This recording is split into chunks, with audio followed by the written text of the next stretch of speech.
MAGA will be twerking for bugs.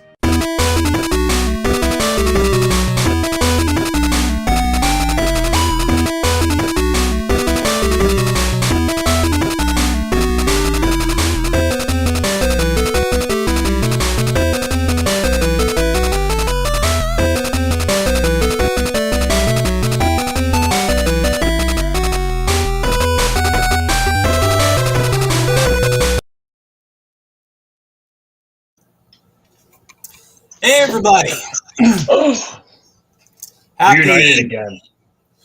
Reunited, and it feels so good. Mm-hmm.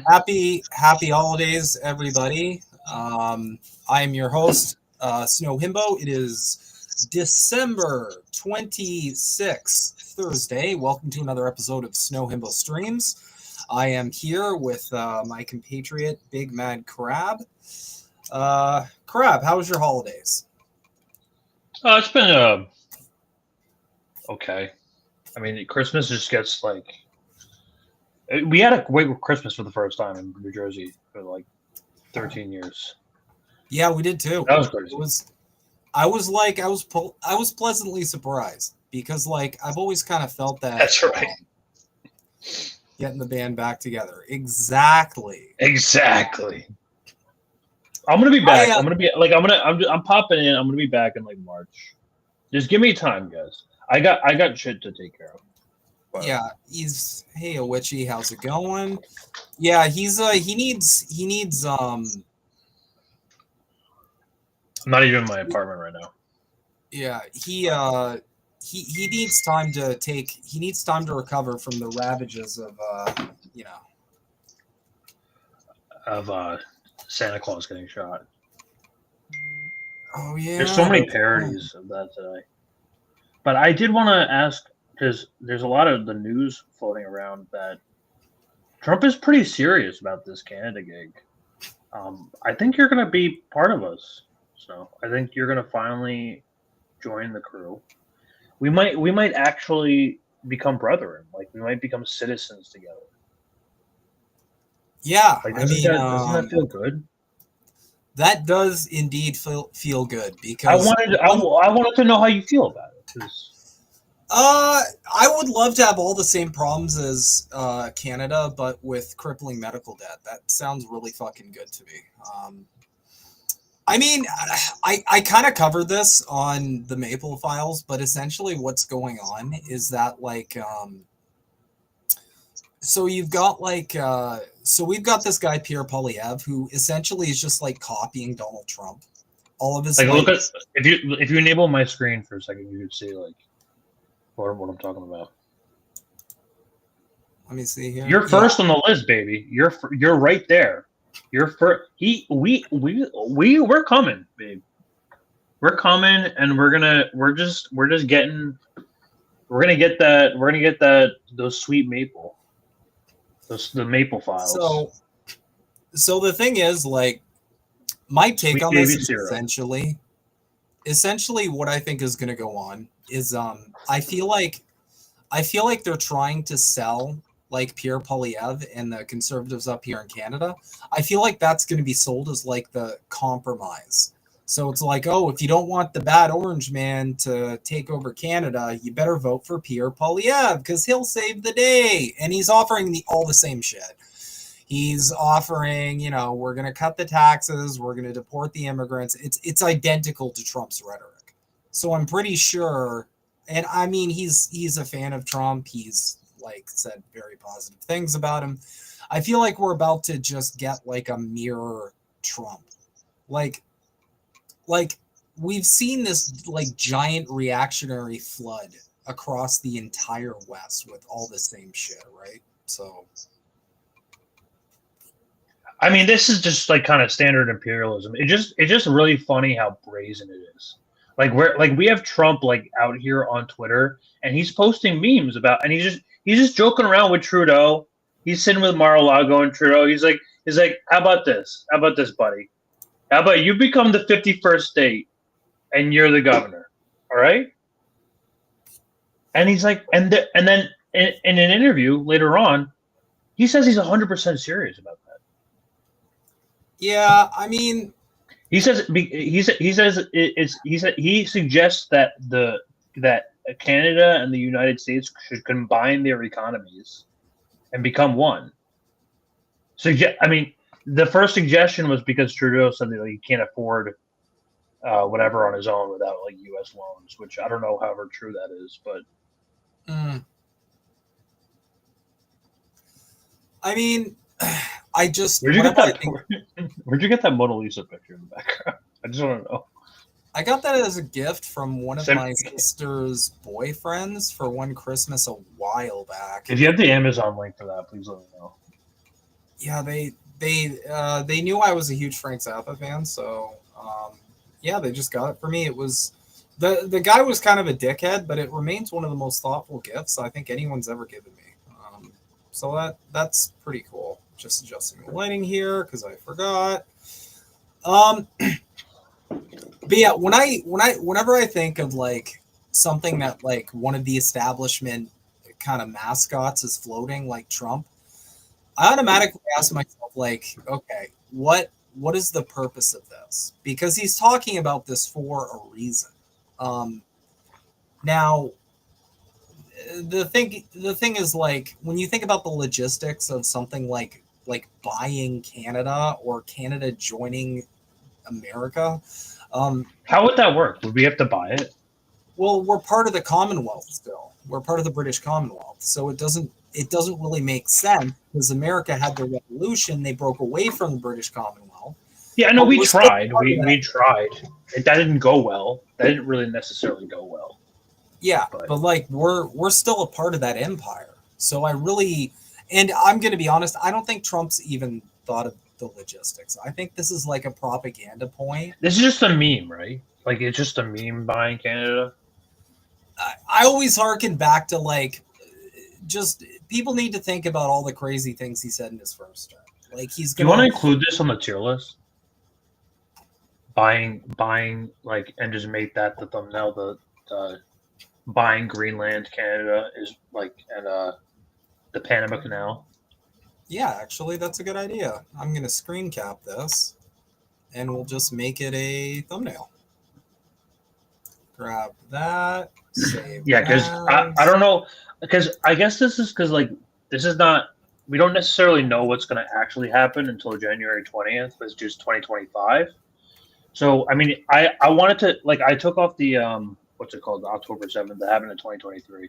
Like I want to make this like a 2024. I mean, you know, it's our tier list of 2024. Just all the Psyops of specifically this year. Okay. But I wanted to be accurate. Trying to be accurate. No, for sure. I don't know, and for accuracy's sake, I don't know if that necessarily counts as this year or like if it's like future plans. But I mean, it's getting actively discussed now, so I mean, might as well throw it in, I guess. Yeah. And listen, at the end of the, I think Alex said that he joined us. Oh, did he? Let me message him.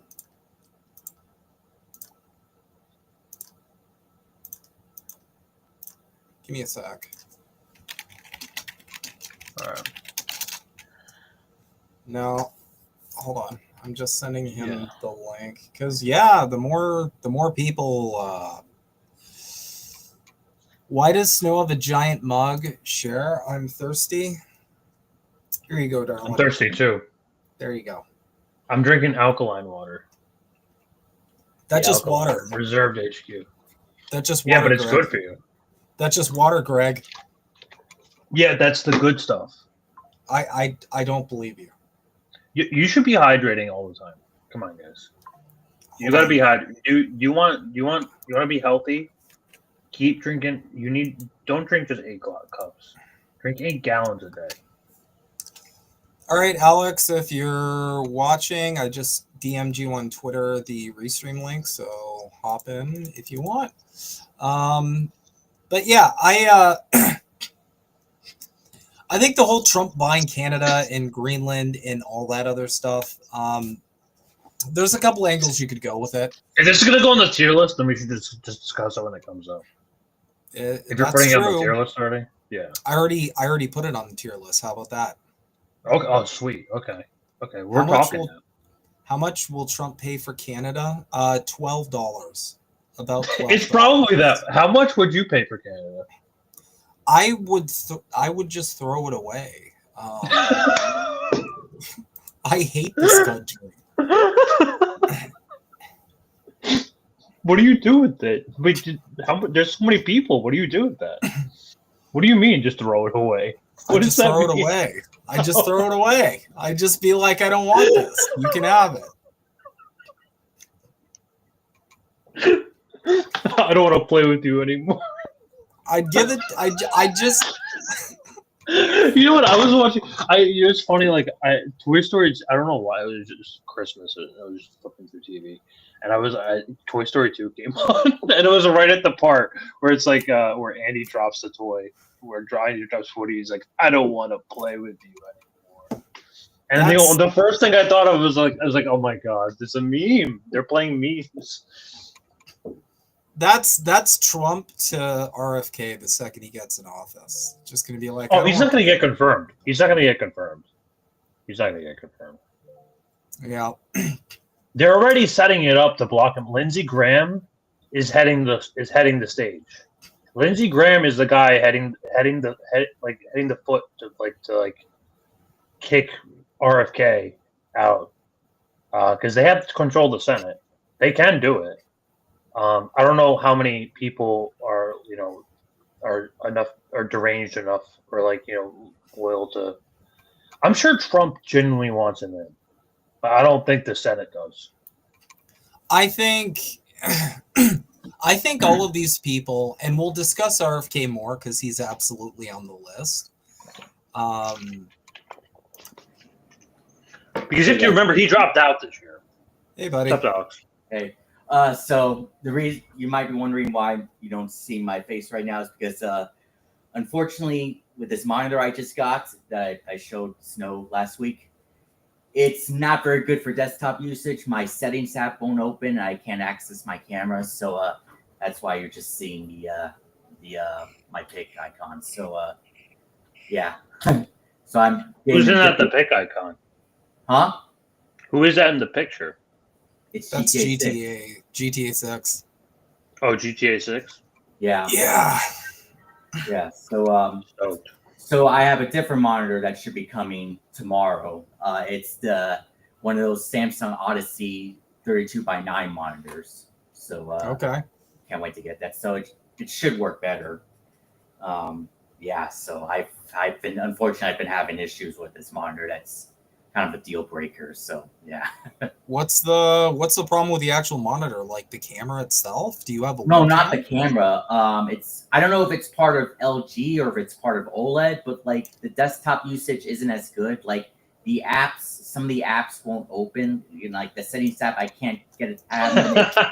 Which NSA agent is it? Yeah, exactly. I can't get it to open. I'm looking to get it. I'm looking to get it a screen. I'm on a laptop though.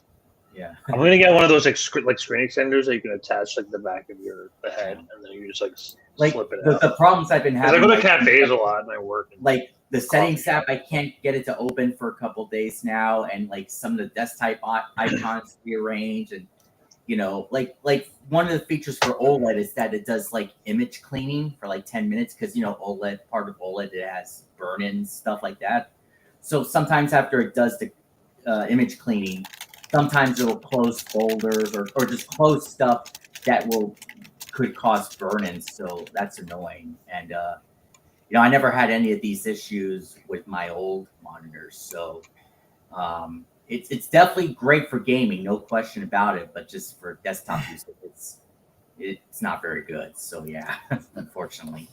I think what Alex is trying to say is he caught Crab's rash and it spread to his face. And he's embarrassed that's exactly about what that. happened.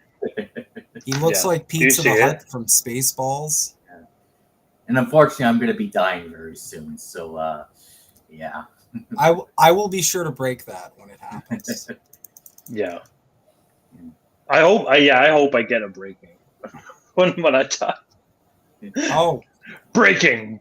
Crab just died. That's all I need. You know Crab, what? Did you hear, according to some grifters, that Witcher 4 is going woke? Who?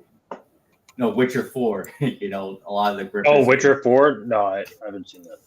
Is that solely just because like they can't goon to Siri? Is that the whole thing behind it? They just I don't think think it's she's like because appropriately it's hot scary. enough. It's just because they've changed her look a bit, and you know, or maybe some of them could be Siri. Maybe they rather play as Geralt instead. But still, their complaints about it are just ridiculous. I don't get that, because if you get the good ending in the game, it's like the clearest sign that Ciri's going to be the next protagonist. Yeah. Geralt gives her the Witcher sword.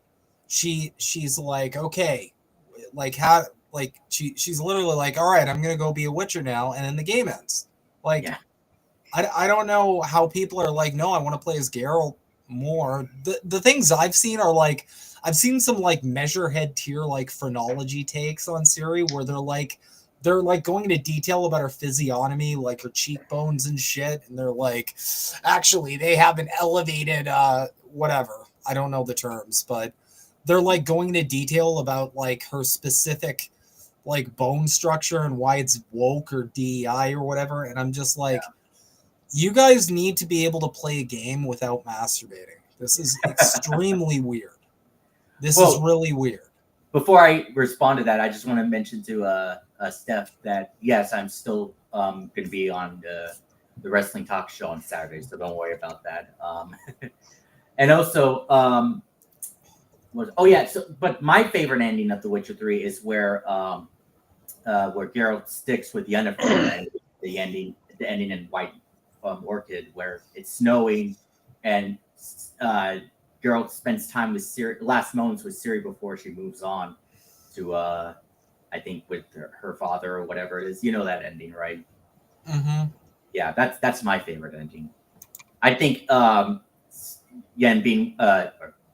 being with Yennefer might makes more sense than with Ciri. So yeah. Okay. Well, cool. All right, so we're going to kick off this 2024 Psyops tier list. 2024 was one hell of a year. We had a ton happen. I feel like I aged at least 5 to 10 years just from this year alone, because every 5 seconds it seemed like a new friggin' thing happened. I don't know about you guys. How do you feel about it? I just feel like we just keep getting dumber and dumber pretty much every year, at least political stuff, at least. You know, all the people that we trusted back in the past, you know, they've all turned into shit, you know, like Hal Kowinski and all the others, you know. It's just what the fuck has happened with this country or this world, you know? It's a pretty big in general. I thought this was an interesting year. Mm-hmm. I mean, there was a lot of shit that happened this year. Yeah. Sorry, I'm going to interrupt you, Snow. No, just like a ton of stuff, and I think we're in the middle of like this massive like reactionary shift, where, you know, we're in an interesting time to be alive, because I'm seeing a lot of like expansion of class consciousness at the same time that pretty much all these Western governments are leaning further to the right. So it's going to be an interesting like contrast there, especially with the CEO getting clapped and all that. You found a lot of people that realized that they have a lot more in common than they previously thought. One thing that did piss me off was, you know, after the Assad regime happened just recently, there were some Palestinian accounts who fell for the propaganda, which was very disappointing. You know, it's like if they were okay with Israel invading Syria and doing what they did, you know, just like, what the fuck? No, he was doing laps around the fucking Golan Heights, like the day after that happened. We're gonna talk about that. Let's pull up the tier list. Let's just get started on this. We're 20 minutes in. Okay, well, You're right. We do have a good 4 hours to cover, folks. Oh, wow. Yeah, we got. And guys, please, if you think that we missed anything, if you know of anything like psyop, any like major psyop that you happen to remember that you think that we missed, there specifically in 2024, please put it in chat. We'll add it. So just just a reminder, please. Where's Please, we don't know if this is everything. This is everything that we could think of in the past like 2 days. Yeah, I can make a thumbnail in like 5 seconds. So if you guys, if anything you comes guys to have mind, let us know. If anyone has recommendations, please let's roll this. Well, definitely add in Bernie, AOC, and then maybe even Kyle Kowinski too. I guess maybe. All right, so we've got a bunch of different ones. We've got Luigi Mangione here. Got RFK Jr. here. We've got monkeypox here. We've got the Venezuelan coup attempt here. We've got the drones / UFOs here. We just added Trump buying Canada here. We have the anti-Semitism in college protests here. Obviously referring to, the college campuses protesting the ongoing genocide in Gaza at the hands of Israel. We've got Taylor Swift here. We've got Haitians eating cats and dogs here. We've got immigration here. We've got Tulsi Gabbard here. We've got Elon Musk here. We've got Bitcoin here. We've got the polio injections in Gaza here. We've got the pagers. We all remember here. I'll be back in just a second. Yep. We have, I put Jake Shields because he's the most well-known, but the rise of like outwardly anti-Semitic accounts that. Okay. I'm sure you guys have seen. Oh, we should do. What about Nick Fuentes getting like bopped by that, or no, like Nick Fuentes pepper spraying that Jewish woman? Yeah, he's He was like getting okay. Remember the "My Body, Your Body, My Choice" thing? Yeah, it's got. Psyop too. We should just put Nick Fuentes there too. Actually, yes, we need to put Nick Fuentes because I'm not saying he's definitely a Fed, but I'm saying he's definitely a Fed. Actually, that's what I'm saying. No, he's 100% a Fed. Like, if you can't see that he's a Fed, there's like I've got a Panama Canal I got a Canada to sell you if you. I got a canal to sell you. What happened? Did we sell it? We just gave it. Do you know that history? Well, you're not an American. Does anyone know that history? What happened? When did we give it? When I know it was like over 100. It was like 100 years ago. But like, when did we? What did we give it away for? I don't know. I have no idea. I am clueless. I am brain dead. It was back in maybe like the 50s, I think, maybe. Right. Less than 100 years ago.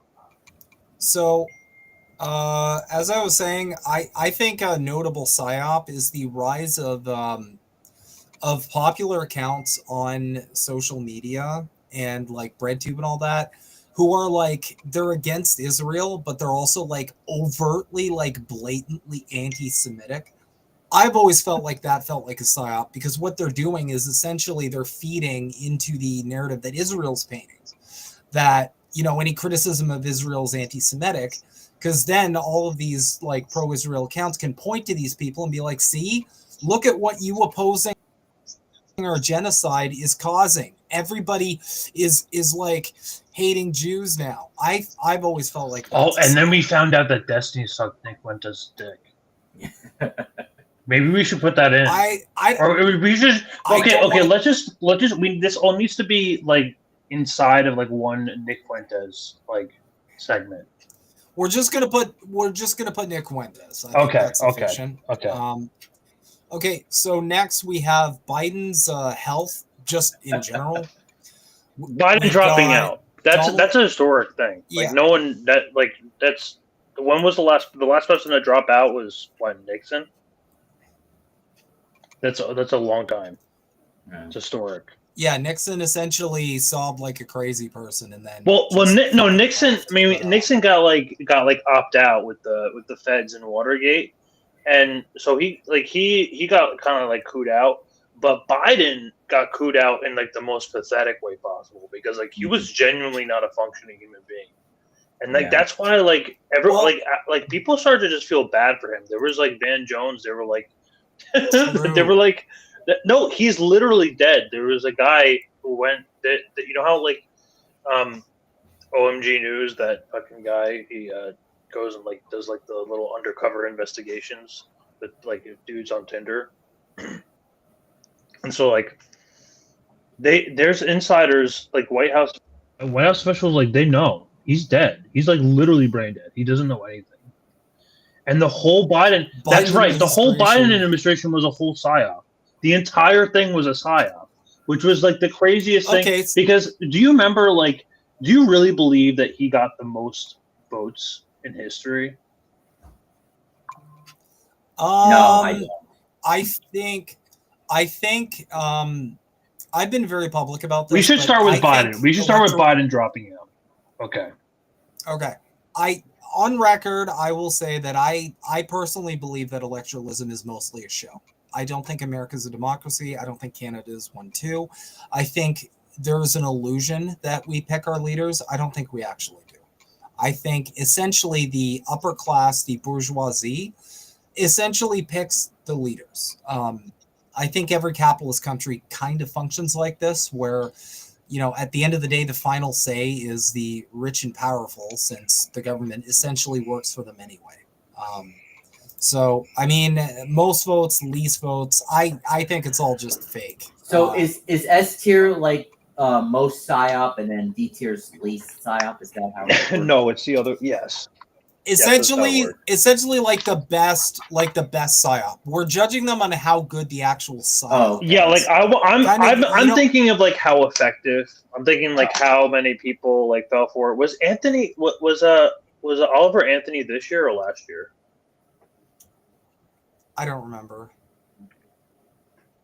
Can anyone remember that? Was Oliver Anthony this year? Because I would love to put him on if he was. Who was Oliver Anthony again? The redheaded singer guy who was like who was Fudge Rounds. The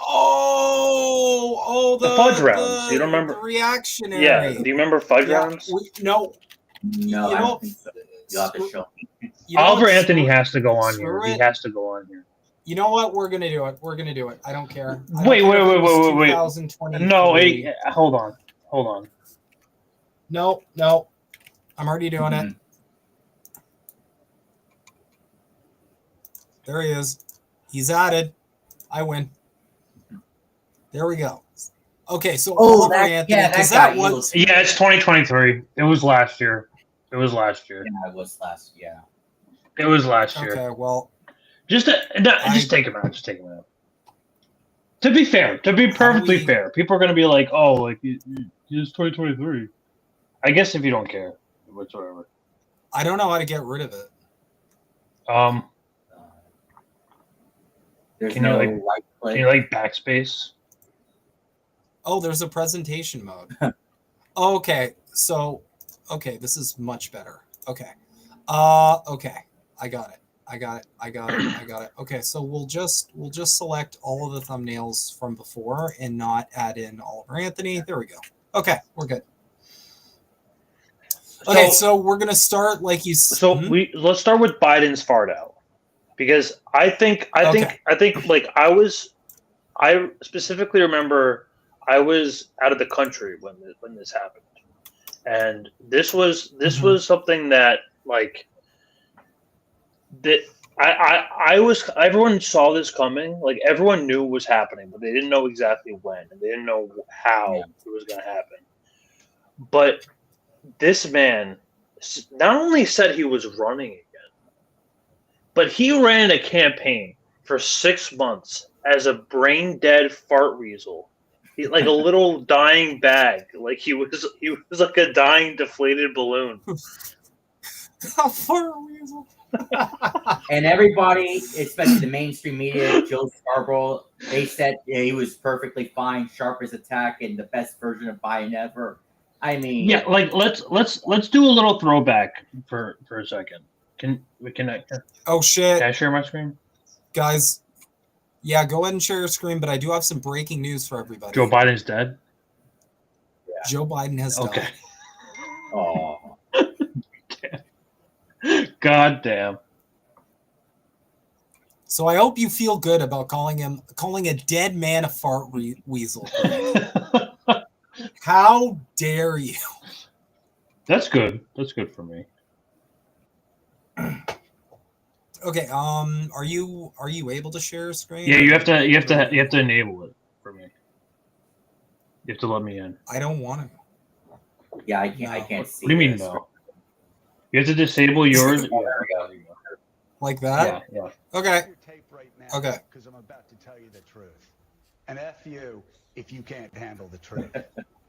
I remember this bullshit. Version of Biden, intellectually, analytically, is the best Biden. Sexually. Not a close second. And I've known him for years. The Brzezinskis have known him for 50 years.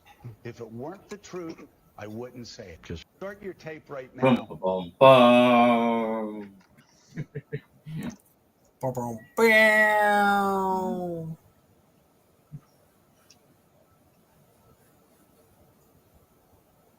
His entire political career. He is a basically C student who thinks he's an A student. Joe Biden has I think he's below C, like maybe an The F. best Biden. The best but- Biden. No, but that's a perfect description of him because it describes every single person with narcissistic personality disorder. Mhm.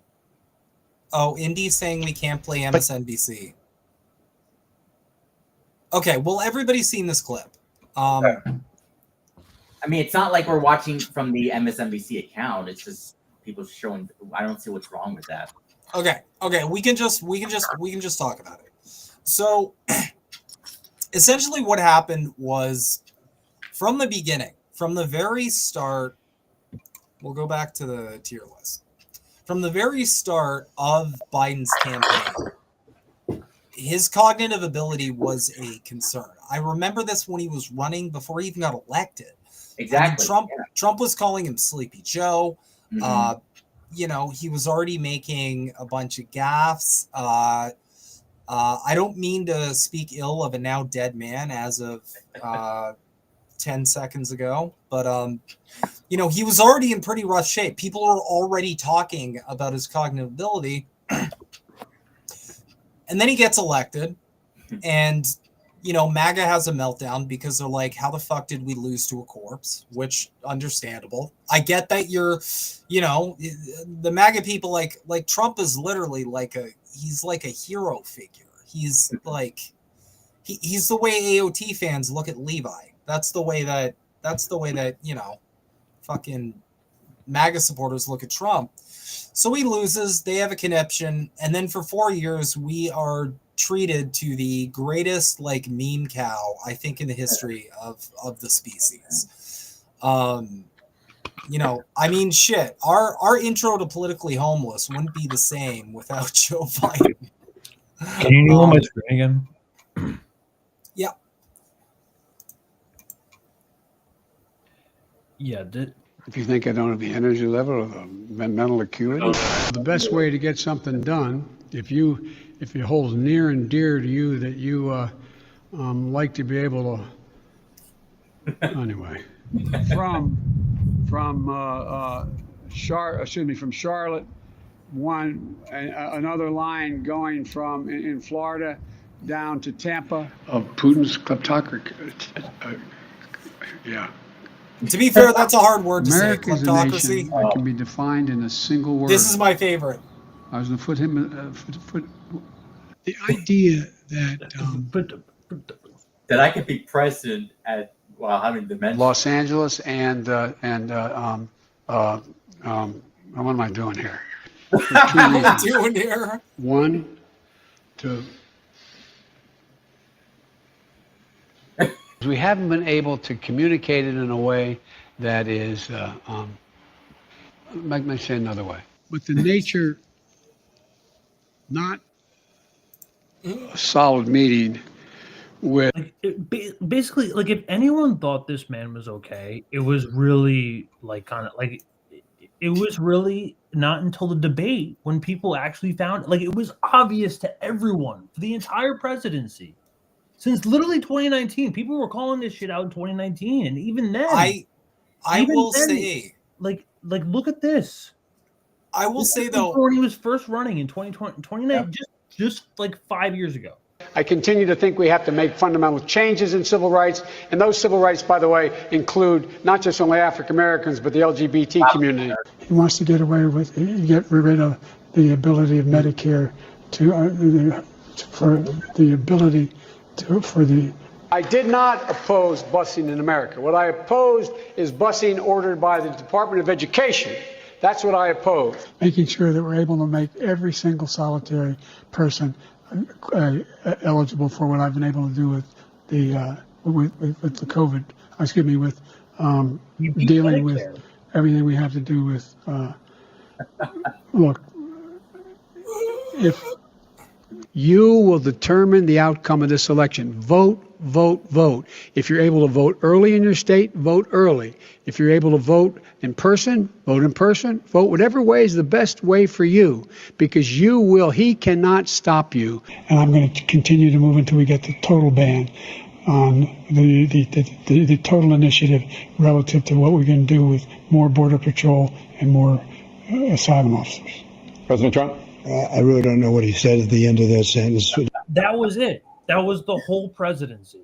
Yeah. It was over at that point. Yeah. I got to give it to Trump, though. That was a great line. It was. That was such a good line where he's like, I don't think he thought he won either. That was his, you should be in Beat jail. Trump so badly in the debate, he's scared to death to meet her again. That's a fact. Tough guy, right? Tough guy.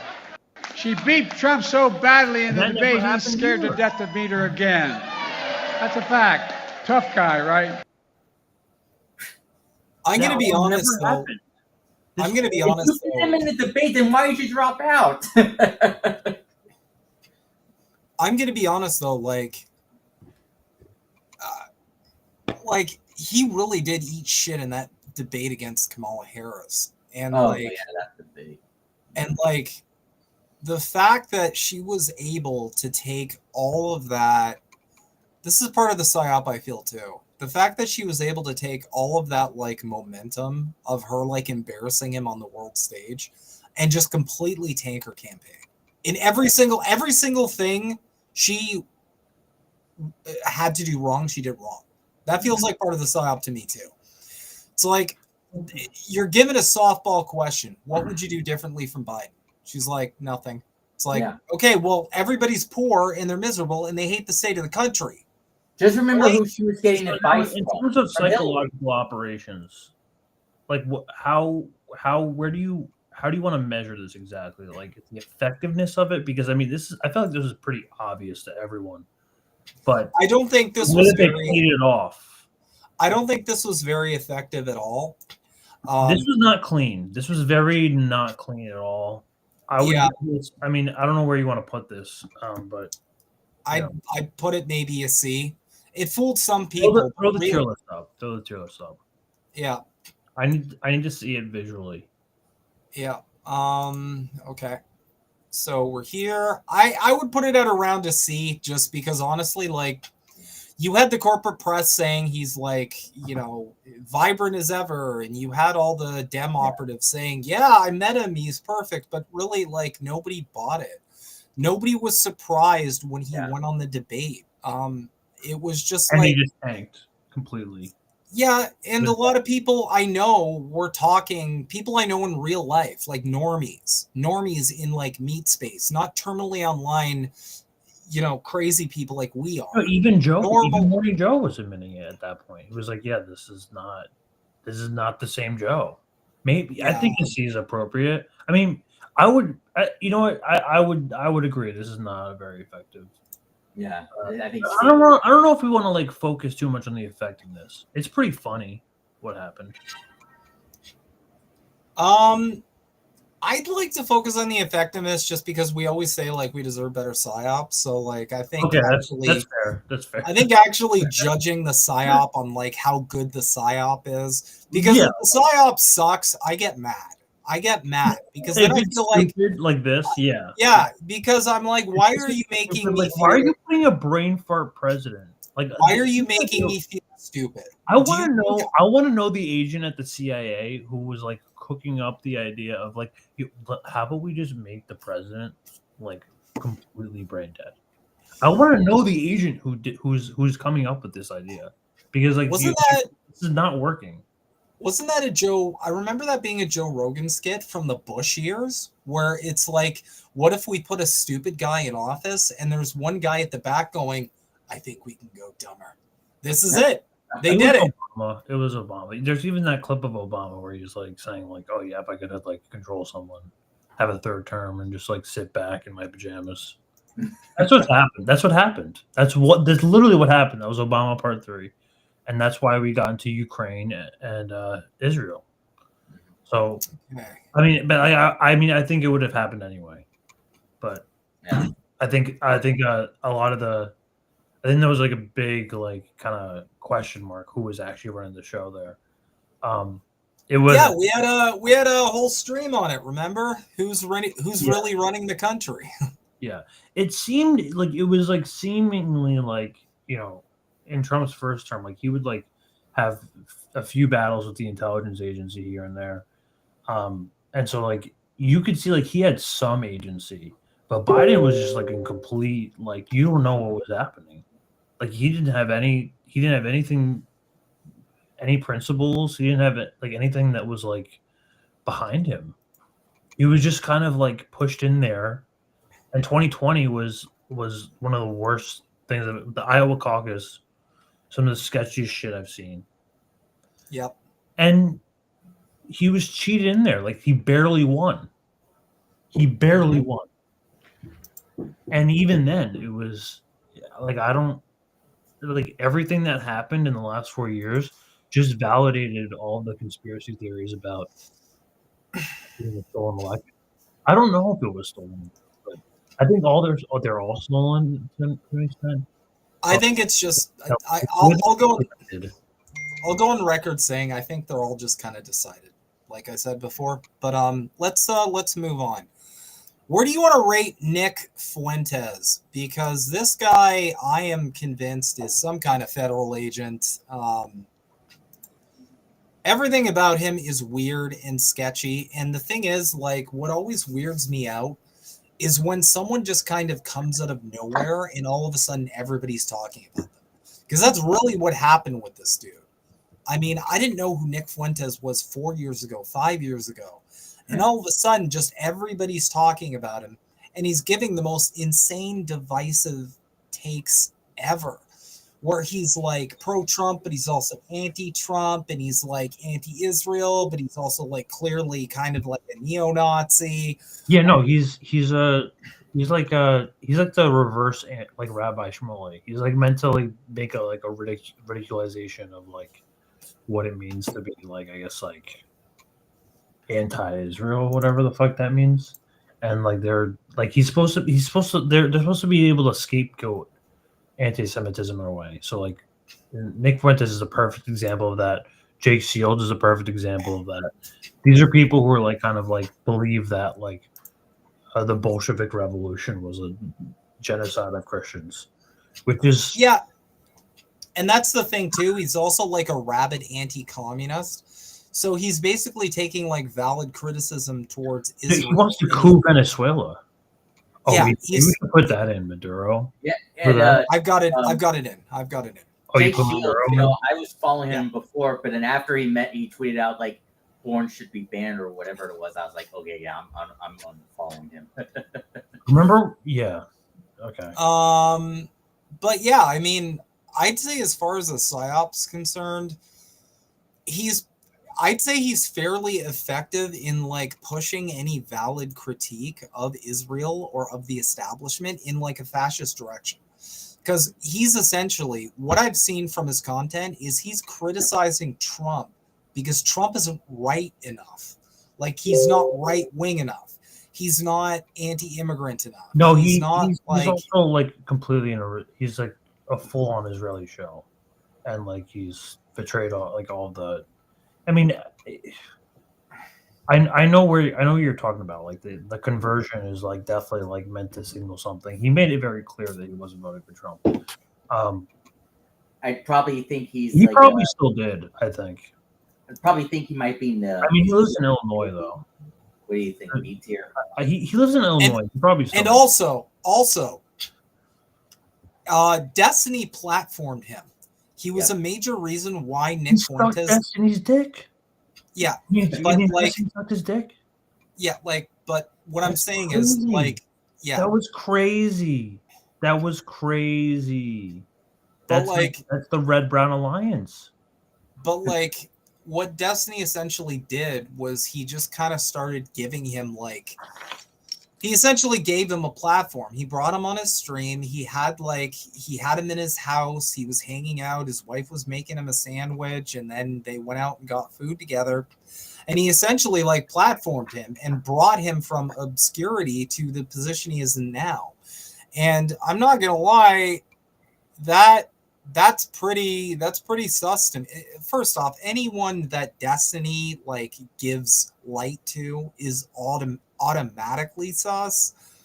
But like, I don't know. I think Nick Fuentes so far has been a pretty good psyop, especially given like the amount of coverage. Because like, holy shit, in the last year out there, he's a very controversial figure. It's effective. It gets people riled up. Yeah, I'd say maybe B or A. I want to say B.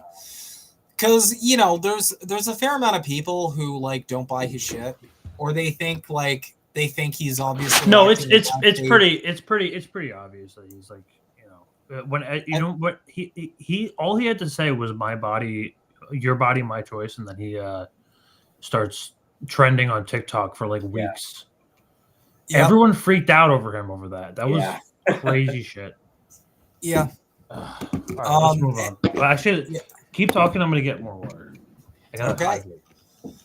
Let's see. So next, I'm going to go with... Next, let's go with drone/UFOs, that kind of psyop. The whole like drone activity that's been, going on in the States. And then, you had a bunch of people wondering like, oh my God, what are these drones about? Are they aliens? And I feel like our institutions have been kind of floating like, UFO alien kind of narratives the last year. Every once in a while, they kind of just like pitch it out there and they're like, yeah, so like aliens, we're seeing like unidentified flying objects. And they kind of just like pitch that overall. It's kind of an overall vibe. Here's what I think. I know we know there've been a lot of people who, especially the conservatives who are buying into the UFO shit. But like, me, Angel, and Steph, and you guys, we both think it's bullshit. Like Angel, Steph, and I, we were watching videos of the footage, and when you close in on it, they didn't look like UFOs at all. They just looked like planes flying. It just looked like planes. So we didn't buy into that bullshit. And also, if they were UFOs, why would they just be flying around and not do anything? I mean, they would have done, we would have seen them done something, destroy towns or whatever. Yeah, I didn't buy into that bullshit. So the fact that people really think that, I mean, they're just, that's, I don't know. That happened over here. And so like they blamed it. Like, do you remember the Iran mothership? Oh, yeah. They immediately tried to pin this on Iran. I feel like that was a pretty big swing and a miss too, because all of the discourse I saw online was people being like, "Shut up." No, like, the Pentagon dismissed it immediately. Hold on.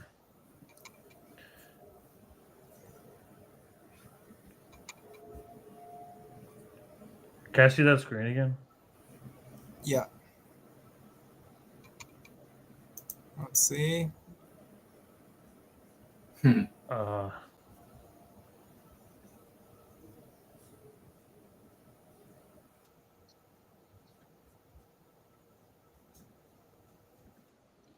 New Jersey Representative Jeff Van Drew doubles down on the claim that mystery drone.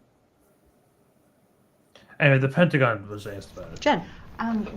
Sabrina, can you tell me what the Pentagon is doing to address this issue of drone sightings over New Jersey? It's near sensitive installations. The FBI is involved. What is the Pentagon doing? Sure.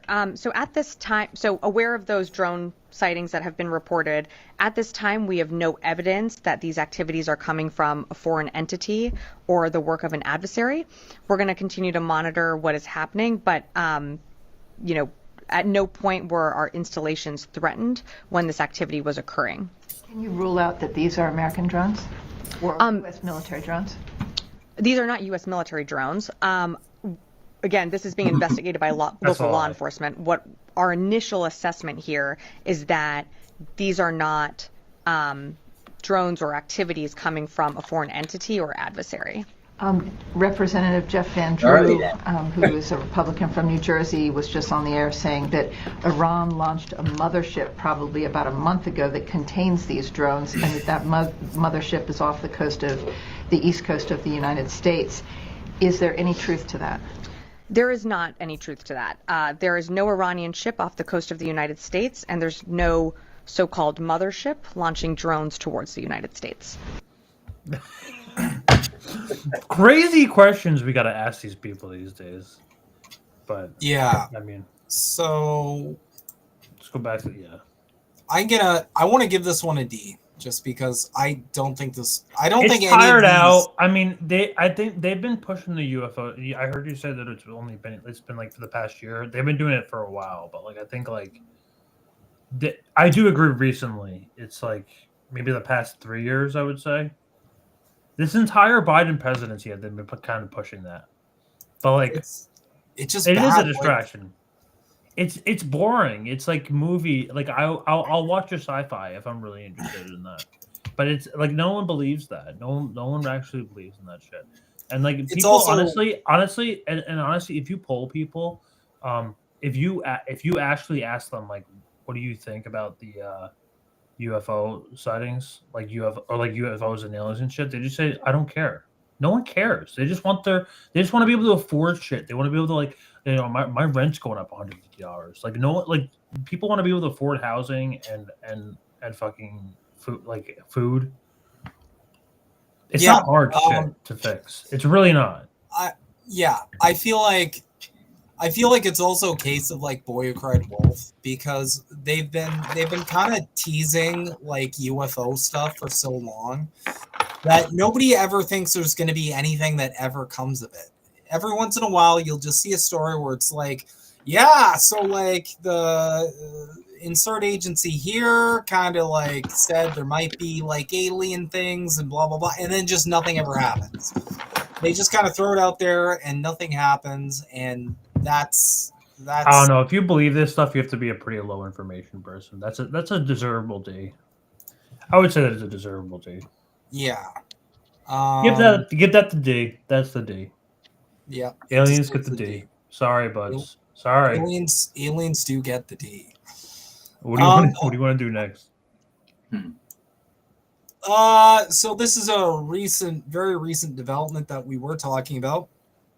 Donald Trump buying Canada. That's an interesting psyop. That might be something better for you to discuss.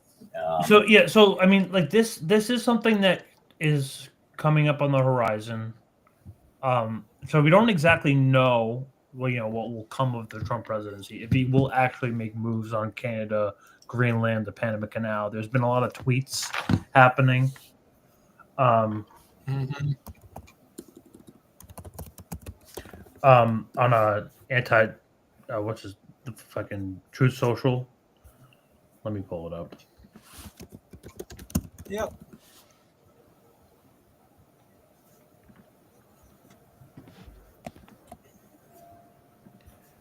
So,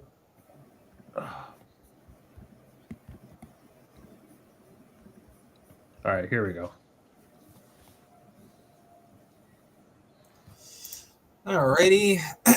Yeah. I mean, I want to know your personal feelings on this, though. I just want to know how you feel personally about becoming an American. Are you proud of it? Are you like upset? No. It's you like, told me that how- you would throw away Canada, and now I would. you would throw away. So you wouldn't even bother, like, if someone else wanted it, you wouldn't even bother giving it to them. Let's say Trump asked you personally. He's like, you're not doing anything with this. Can I take it? I would be like, I'm going to probably give it to President Xi. Give it to China. Give it to China. Yes. Yes. I'd be like, bro, like, I want to own a home. Everybody I know wants to own a home. And we're not figuring it out over here. So maybe we should just, like, you know, ask the people who have figured this whole thing out a little bit better if they have any ideas. I mean, every Canadian pretty much looks at America as like, you guys have the same problems we do. The only difference is your healthcare system is a disaster. So becoming American is essentially like, we have the exact same problems. We have wealth inequality. We have corporate control. We have wages not keeping up with the cost of living. We have inflation. We have all the same problems America does, but we at least have socialized medicine so that if God forbid something does happen, you know, you're not suddenly given a bill of like 20 grand that just sinks you. You know, there's no Luigi up here because we've kind of figured the healthcare thing out. And you're going to see a lot of propagandists, a lot of conservative reactionary propaganda accounts, you know, spreading a lot of straight up disinfo about wait times and the healthcare system's such a mess, blah, blah, blah. Canada could definitely improve in some elements of its healthcare system, but realistically, the overwhelming majority of information you're going to see online is patently false. You can look all this up. You can look up wait times. You can look up, ER response times. You can look up specialist times. You can look up all of it. It's very similar to America. So that's kind of how I feel. It's like, well, we'll just be Canada still, but now we'll have privatized healthcare. So it's just a shittier version of Canada. I don't see a single benefit, really. You're still going to have corporations and billionaires running the show when it comes to government. You're still going to have politicians who don't want to do anything for the working class, like at all, which is what we have up here in Canada too. If anything, it just means we'd get dragged into more military conflict, realistically. Trump is teasing U.S. expansion into Panama, Greenland, He wants Canada. to Israel Canada. Yes, he does. I mean, do you think? Do you? I mean, how much of this do you think is actually going to happen? And where do we rate this on the Psyop scale? I mean, I don't really even understand like where we go from here. I mean, like he seems to be gesturing pretty seriously about this, and I'm trying to like find where he said that. If I were to make a prediction about all of this, I think this is predominantly meant to push Canada to a more right-wing government. We've had Pierre Poilievre, or PP as I call him. PP he's backed by a lot of capital, and he has been aggressively attacking Trudeau and selling conservatism and selling common sense. And well, look at his first term. Like, did he acquire any new land in his first term? I mean, is it something that like?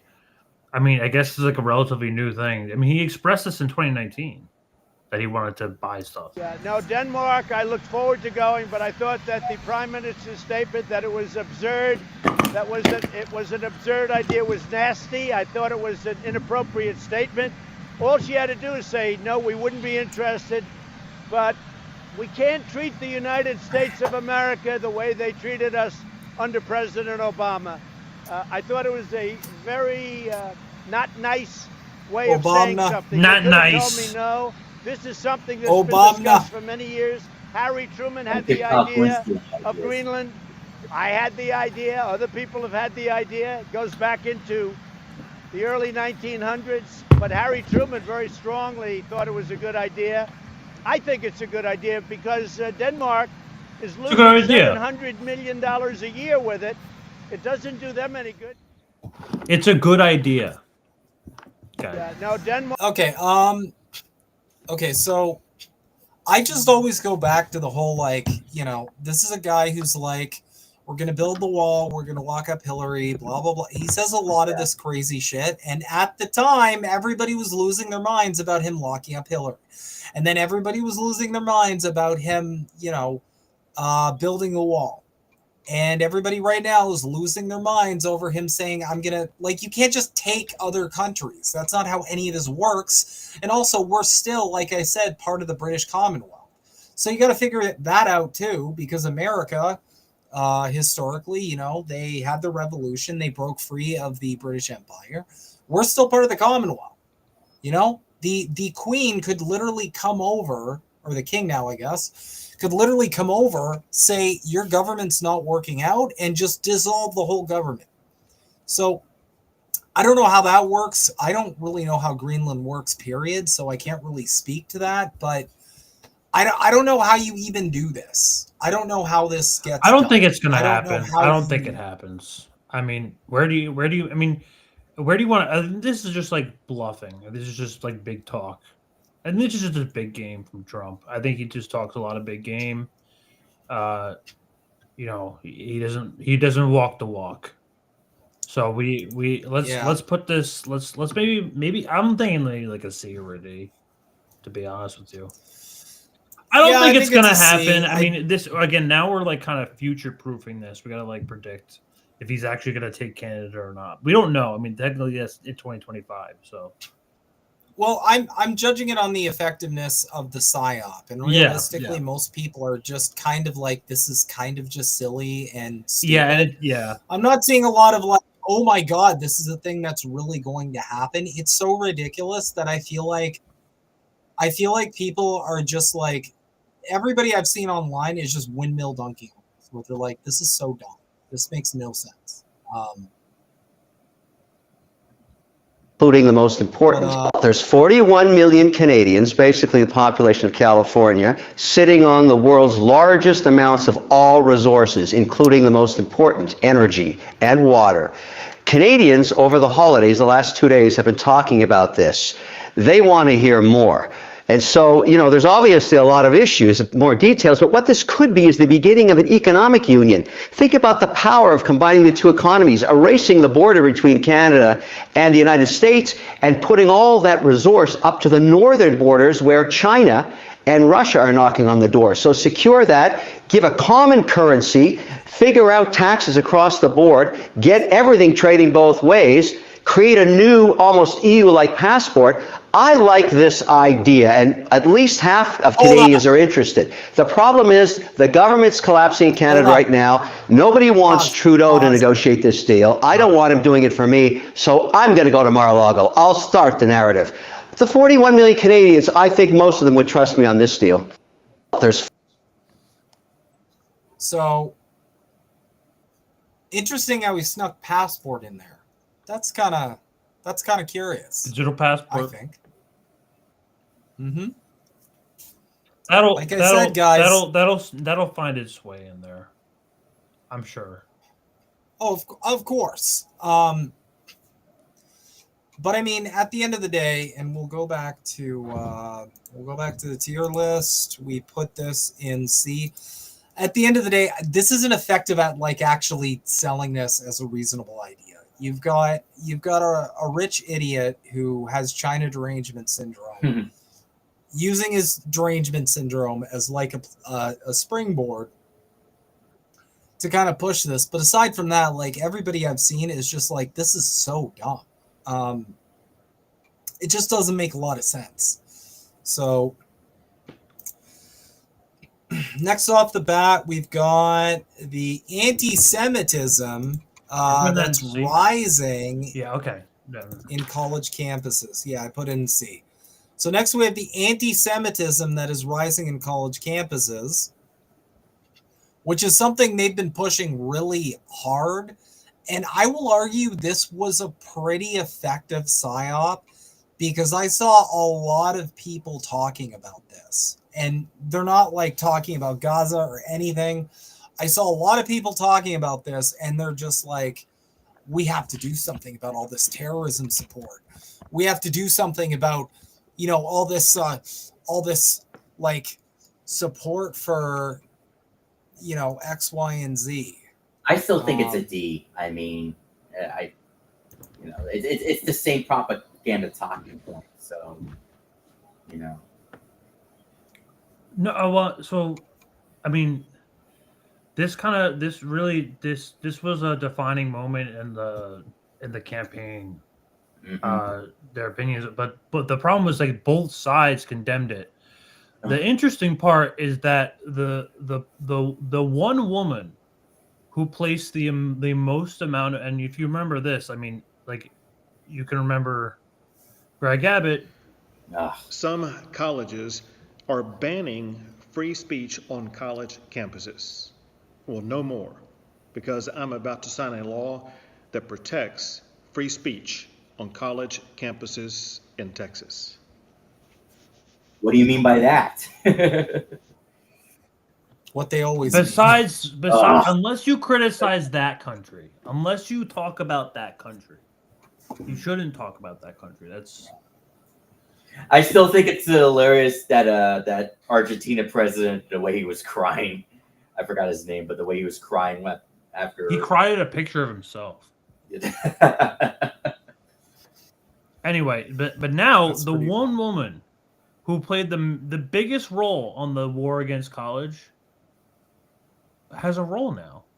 Yeah. I asked about Professor Catherine Frank from the Columbia Law School, who said that all Israeli students who have served in the IDF are dangerous and shouldn't be on campus. What disciplinary action has been taken against that professor? I agree with you that those comments are completely unacceptable and discriminatory. But I'm asking you what disciplinary action has been taken. She has been spoken to by a very senior person in the administration, and she has said that that was not what she intended to say. And has she publicly apologized? I have suggested that. You have suggested that? Has she done that? I think she will be finding a way to clarify her position. You see the concern here, though, with the lack of enforcement. You see the concern that speaking to these professors is not enough, and it's sending a message across the university that this is tolerated, these anti-Semitic statements from a position of authority in professors in the classroom is tolerated. Sorry, I was distracted by her cleavage. It can be, depending on the context. I will ask you one more time. Does calling for the genocide of Jews violate Harvard's rules of bullying and harassment? Yes or no? Anti-Semitic rhetoric. And is it anti-Semitic rhetoric? Anti-Semitic rhetoric, when it crosses into conduct that amounts to bullying, harassment, intimidation, that is actionable conduct, and we do take action. So the answer is yes, that calling for the genocide of Jews violates Harvard Code of Conduct, correct? Again, it depends on the context. It does not depend on the context. The answer is yes, and this is why you should resign. These are unacceptable answers across the board. Go fuck yourself. Okay. This is the woman. This is the woman that's leading that's the ambassador to the UN now. Mm-hmm. So you play the role. If you play the game, you get rewards, and she played the game very well. I mean, if we want to talk about effectiveness, I mean, they literally cracked down the state on like kids. I mean, yep. And we saw it across the board. I saw people one of the ways I judge how effective a psyop is I go on Facebook and see like what actual normies are how they're like quantifying. And I saw a fair bit of people that were like, yeah, oh my God, there is anti-Semitism on campuses. Oh, this is a big problem. Why do so many people support terrorists? Like, there was a fair bit of normies who this was working on them. They were like, yeah, this is an actual problem. It's definitely not just all cooked up by, you know, some powerful people to manufacture consent for a genocide. This is like a terrorism. Big, scary. I'm just going to get something to eat. I'll be right back. Okay. So, like, I would personally put this at like a B. I'm gonna leave and come back real quick too, because I want to be able to control the screen first. Okay. Okay. So yeah, we can discuss where the rest of the fellas land on this, but I'm thinking this should be an A, just because I personally think it was very effective.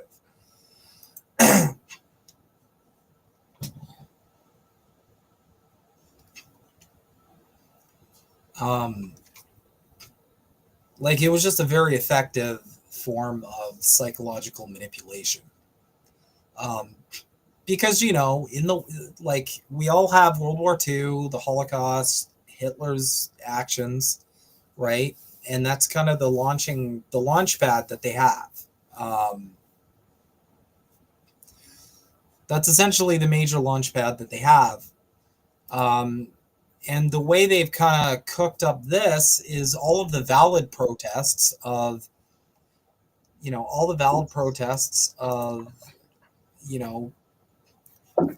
Israel's actions in Gaza, all of those valid protests, they were able to spin that. Yeah. They were able to essentially spin that into this is anti-Semitism. It's terrorist support. The fact that they were able this was crazy to watch, though. Yeah. So we're putting this at a B, you think? I'd give it an A or a B, just because. You want to put this at an A because the crackdown of the state I was not expecting. I mean, that's pretty bad. That is straight up fascism. I mean, do you remember when they got do you remember the UCLA riots and they had not riots? The UCLA protests, they had Mossad agents in there, or like they hired people to go into UCLA and go beat up like pro-Palestinians. Yeah, and like the thing is, make that one size smaller. That's perfect. I mean, at the end of the day, like, they were able to successfully like repackage valid criticism from college campuses, and it even spilled over into, there was a massive pro-Palestine protest up here in Canada in one of our biggest cities, Toronto. And the Israel apparatus was able to repackage that as like, there's a global anti-Semitism uprising, and it started working. I knew people who were like concerned. They're like, oh my God, I can't believe how many people are like pro-terrorist and pro-Hamas and pro like this and anti-Canada and blah, blah, blah. Like this like slop actually like cooked people's heads.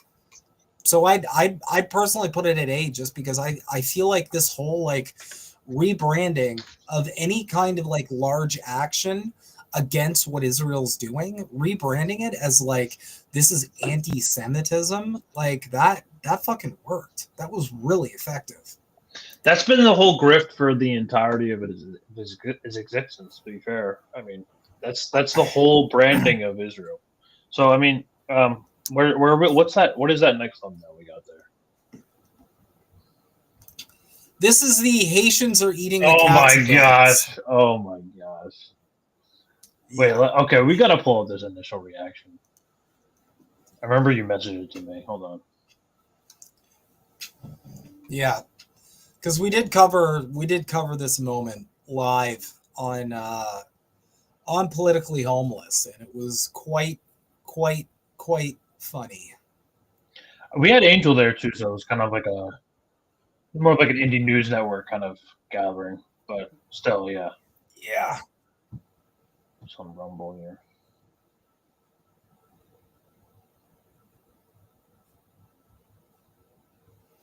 Yeah, it was Baby aside, they're like doing I'm significantly. there we But my question to you tonight is why did oh.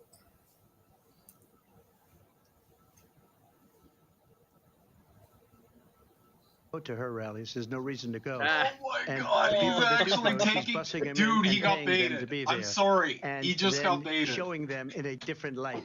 So she can't talk about that. People don't leave my rallies. We have the Don't biggest do that, rallies, Kamala. the most It's incredible ridiculous. rallies in the history of politics. That's because people want to take their country can't back. take it. His Our ego country can't is take being it. lost. Holy We're No, a he's a failing nation. narcissist. And it happened Holy 3.5 years Whoever ago. coached her right, What's because going on here, you're going to he's end up in triggering World War III, just to go his into another narcissism. subject. What they have done to our country by allowing these millions and millions of people to come into our country, and look at what's happening to the towns all over the United States. And a lot of towns don't want to talk. It's not going to be Aurora. We get or it. You guys Springfield. want A digital lot of towns ID. don't We want to get talk it. We about get the because they're so memo. embarrassed by it. In Springfield, Holy they're shit. eating the dogs. The people that came in, They're eating the dogs. They're eating the pets of the people that live there. And this is what's happening in our country. And it's a shame. As far as rallies are concerned, as far as the reason they go is they like what I say. They want to bring our country back. They want to make America great again. It's a very simple phrase. Make America great again. She's destroying this country. And if she becomes president, this country doesn't have a chance of success. Not only success, we'll end up being Yeah. So that's bad. That's pretty bad. That was what was funny though. What I found really funny. The memes that came was out seeing of the that. whole, yeah, the whole MAGA industrial complex, the whole like right-wing propaganda like network that they have going. The fact that they were doubling and tripling down and like combing the internet for any stories that might like slightly fit the narrative and like scrambling to find all these things. They were like, instead of just being like, yeah, he misspoke, or like, yeah, that was pretty stupid, they like doubled and tripled and quadrupled down to the point where they were, all of them were sharing that one story of a lady who was actually American. She wasn't even Haitian. Yeah, that was that they were all sharing this story about how she was like this Ohio woman, how she was a Haitian, and she was just a rando Ohio woman. Yep. So like that, and everyone reported it as a Haitian. Like they kept on having these like congressional hearings about like, oh, like the Haitians illegals are eating my cats and dogs. And they kept like it was the weirdest. Like they kept trying to push it as if it was real. Like after that debate, I remember specifically like the right wingers were like, "No, Trump's right, guys. Dude, like Trump was right about the cats and the dogs. Like, what are you talking about? Like that's totally real. They totally have Haitians eating cats. Like they really wanted to convince you that Haitians were eating cats and dogs, like domesticated cats and dogs." That was pretty fucking stupid. Yeah, give that a C. I'm gonna give that one a C. Yeah, that's a C. I mean, at the end of the day, it just like I feel like that's stupid that tier. That's pretty stupid tier. Yeah. The evidence they put forth was just so fucking bad. Like they shared that story, and if you just watched the video, you're like, wait a minute, this isn't a Haitian. And it was obvious because the person was talking, and it's like, well, they don't have an accent. What's going on here? You're trying to sell this narrative that there's like these crazy, like alien people running around and eating pets, and this person clearly was born in America. What are you doing? It was just stupid. I don't. Yeah, I think C is rightfully a stupid tier. I think that should be like the stupid psyops, like that don't deserve like our attention. I mean, D is just like unbelievable. Like no one buys it. No one buys this. D is just bad. Are we up on Tulsi Gabbard now? We are. The Psyop queen herself. No, she literally works for like a Psyop division. No one has disappointed me more than Tulsi Gabbard. Oh boy. I feel so alone sometimes because I've never trusted any of these people that were just kind of obvious sheepdogs for like the right wing. Tulsi, RFK Jr., you know, like I was always kind of like, yeah, I can't, I don't think there's anything authentic behind this. And then if you're right enough times, you just like bad cookies. Tulsi is an S-class psyop. She has some of her supporters just sold on her nut. Honestly, she literally was working for a psyops division in the army. Her purpose in the army was for intelligence, like psychological warfare. Yeah, like she's literally like a psyop, like machine. She literally, like that was her job. It was to do psyops. It's in her Wikipedia. Psychological Operations Command. So right off the bat, I feel like that should have been a red flag to a lot of people, where it's like, wait a minute. She's from where? Oh, maybe I need to look into this. But I mean, I gotta hand it to her. She's boss of the CIA, guys. She's literally like, I mean, however much power you give that position, it's pretty powerful. Director of National Intelligence. You're overseeing the FBI and the CIA, basically. She is literally now the psyop queen. She's literally the psyop queen now. Like, do you understand this? Like, she is the psyop queen, and she tricked everyone. Yeah, I think Tulsi deserves an S. I would give Tulsi an S. I would definitely give her an S too, just because like. Okay, so like there's actually a due dissidence video. They pointed it out. Respond to Mac. Jimmy Dore used to love Tulsi, but not anymore. So. Okay. Sure. I don't know. I don't know how recently is denounced her. What's really disappointing is Jeffrey Sachs. Oh yeah. Some of the most prestigious fucking people in the world, right? Like the professors, like Jeffrey Sachs, like people I respect genuinely, who I like their opinions. Tucker Carlson is a CIA asset. I think that should be obvious. That's but the fact that he's praising Tulsi Gabbard.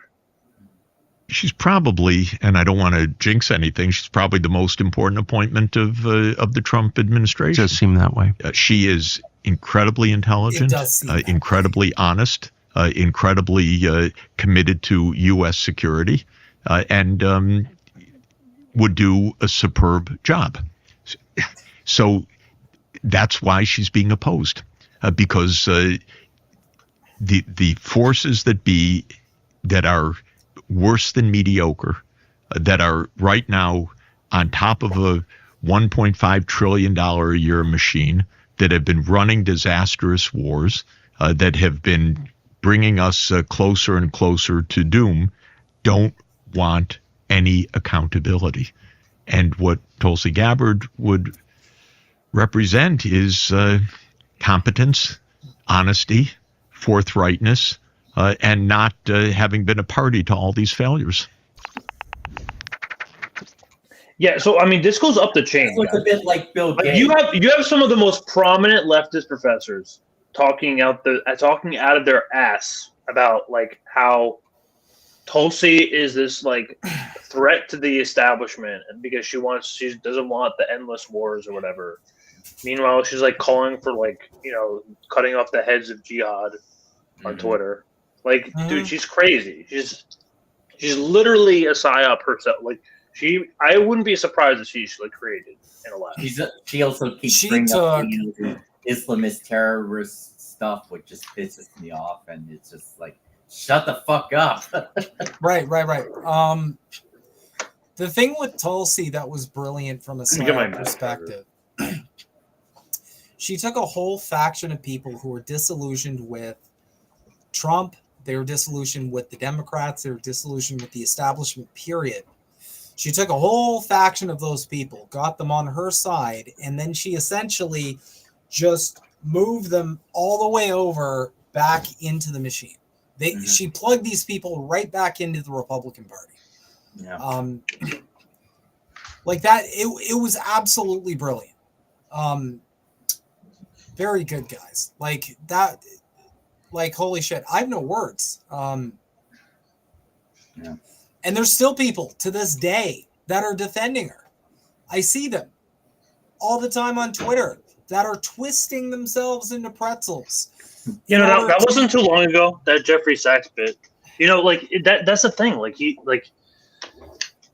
this is very deeply embedded, and you know, it's brilliant. I gotta hand it to the intelligence community. Brilliant job, guys. And you're kind of talking on the same thread as like RFK here, which I believe is here. A fair bet. Listen, this applies to. Let's move. Let's get to RFK now. Well, first, I just want to add that you know, when I first woke up to the news when Tulsi Gabbard, you know, endorsed Biden, when I heard about that ruined my day immediately.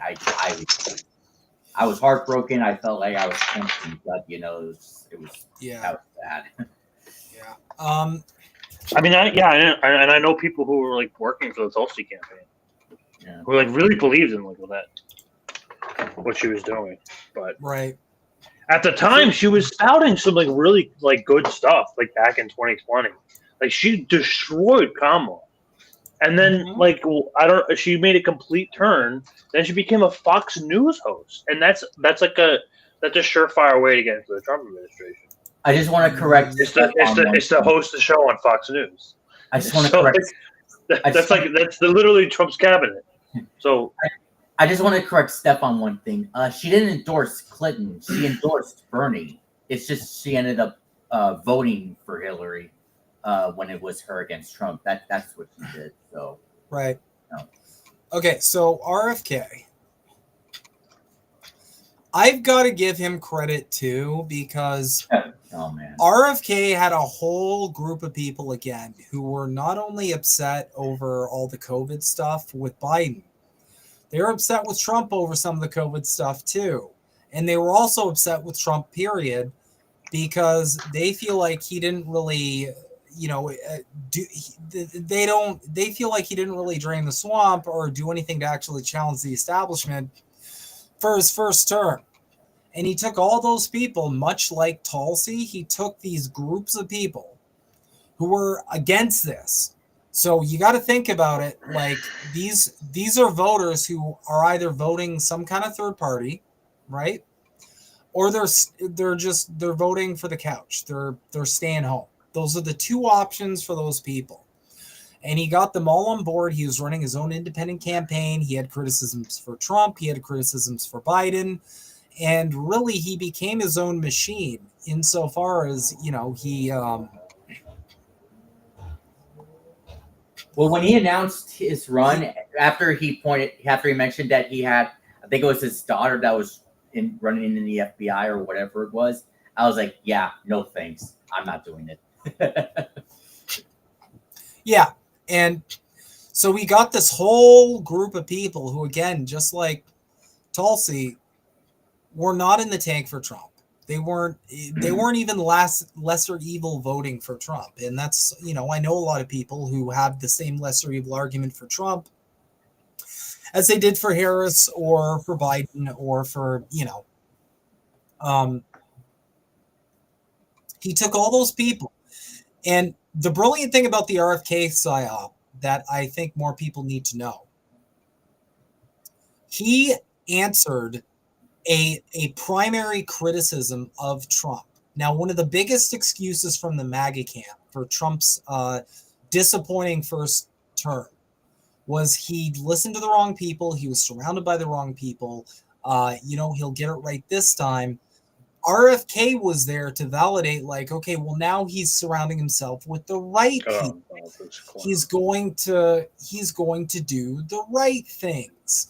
If he's got RFK there and he's got Tulsi there and he's got all these other people there, they're going to advise him correctly. The problem was the swamp was so corrupt that it influenced him. All the other copes that the MAGA people dish out instead of accepting that this guy's obviously just like establishment, and that's the Occam's razor. Oh, and then he's eating McDonald's. Record skip. Oh yeah, that's how this stuff happens, guys. Like Maha, like if you thought that was real, I mean, I doubt that either Tulsi or RFK are going to get confirmed. I don't think they are, but it looks like, at least for Tulsi, I think I'm bringing most people are going to confirm her for her position. So no, I don't think so. There's a lot of people, guys. I mean, RFK. I think RFK has a better chance, actually. At the end of the day, these people serve their purpose. They took dissidents. They took people who were not pro-Trump, and they plugged them back into the MAGA machine. That was their sole purpose. They don't have a purpose anymore. All you have to do is keep on the facade. And I'm going to call what might happen if they don't get confirmed. What's going to happen is these people are kind of just going to, take a bow and exit stage left. And the MAGA people are going to talk about how it's the rhinos and the establishment and, they're just like, they're keeping these people out. Trump wants them in. And then they have their excuses for why he doesn't deliver on anything for his second term. Because they can go, well, we couldn't get RFK in there. We couldn't get Tulsi in there. If we had, then he would have done X, Y, and Z. They have the same play. This is no different than like the parliamentarian or Joe Manchin or Kirsten Sinema. There's always Marco fucking Rubio for his cabinet. So there's always like an external force that's preventing these people from like doing what they say they're going to do. This is across the board, Democrat, Republican, up here, liberal or conservative or NDP or what have you. They always have this same thing where there's this magical force that swoops in and just prevents them from achieving all of the promises they made. Unless you're Trudeau and you just said, we're not doing electoral reform because I'm in office, which is psychotic, but that's how down bad we are here in Canada, and which is why I am going to throw it away. Throw Canada away. But I digress. I remember one thing I was do you think he belongs next to Tulsi? Because we also he had some good momentum in the beginning. It wasn't until October 7th, if you remember. Like he was everyone liked him until October 7th. And then he came out as a super pro-Israel shill and started hanging out with Rabbi Shmuley. I was there for a couple of he came here to New York. And I was there for the first time. He kept on. The only time he comes here, he comes to the East Coast to show for Israel, and that's it. Because his buddy Shmuley is over here. The dildo salesman is over here. Dildo salesman, I think he deserves his own slot. But to be honest with you, I'm not going to make you do that. Yeah, but I saw his bullshit from the beginning, and there were some others who did too. And I would say he's more in the A tier than the S tier. I put him in. Why do you think? I need a justification for why Tulsi is more of a psyop than RFK. Well, I think she's. I think she's more of a psyop. At least for me, I believed in her. I thought she was for real, But then I was fooled by Tulsi, but I was not fooled by RFK Jr. So I did you know what? I did kind of know from right off the bat that RFK Jr. was full of shit. I remember me and Chris kind of calling that out. Okay, fine. We can give that an A. I think we can give that an A. Okay, hold on. Let me just. I think it justifies a C. An S. I mean. Hold on. So, I'm just gonna give my personal justification for this. I think Tulsi, the reason why I would rate Tulsi higher is because I feel like she is way better at navigating the specific areas that, like, objectively she would get criticism from. Like RFK, it feels like with the Israel shit, it blew up in his face. And he kept doubling down and tripling down, and he just kept like coming off as like uncomfortable and awkward and like really weird about it. Tulsi seemed to always be really like kind of good at just kind of navigating it. Because she's a Zionist too, obviously. But the difference is she didn't get nearly as much of the stink as RFK got, to the point where people were just shut off from him completely. They were just like, fuck this guy. Yeah. You know, I feel like Tulsi is a lot better at managing her image than RFK is. Also, she doesn't sound like a drowning dragon. So, and I think that's important. You know, she doesn't sound like she is metamorphosizing into a reptile of some kind. But I do want to say though that one thing that definitely disappointed me was right after RFK endorsed Trump. You may have seen Steph Ceferano's tweet about how that the joint force, whatever, how that was epic or something. And that was very disappointing. I was like, seriously, Steph, you should know better than that, you know?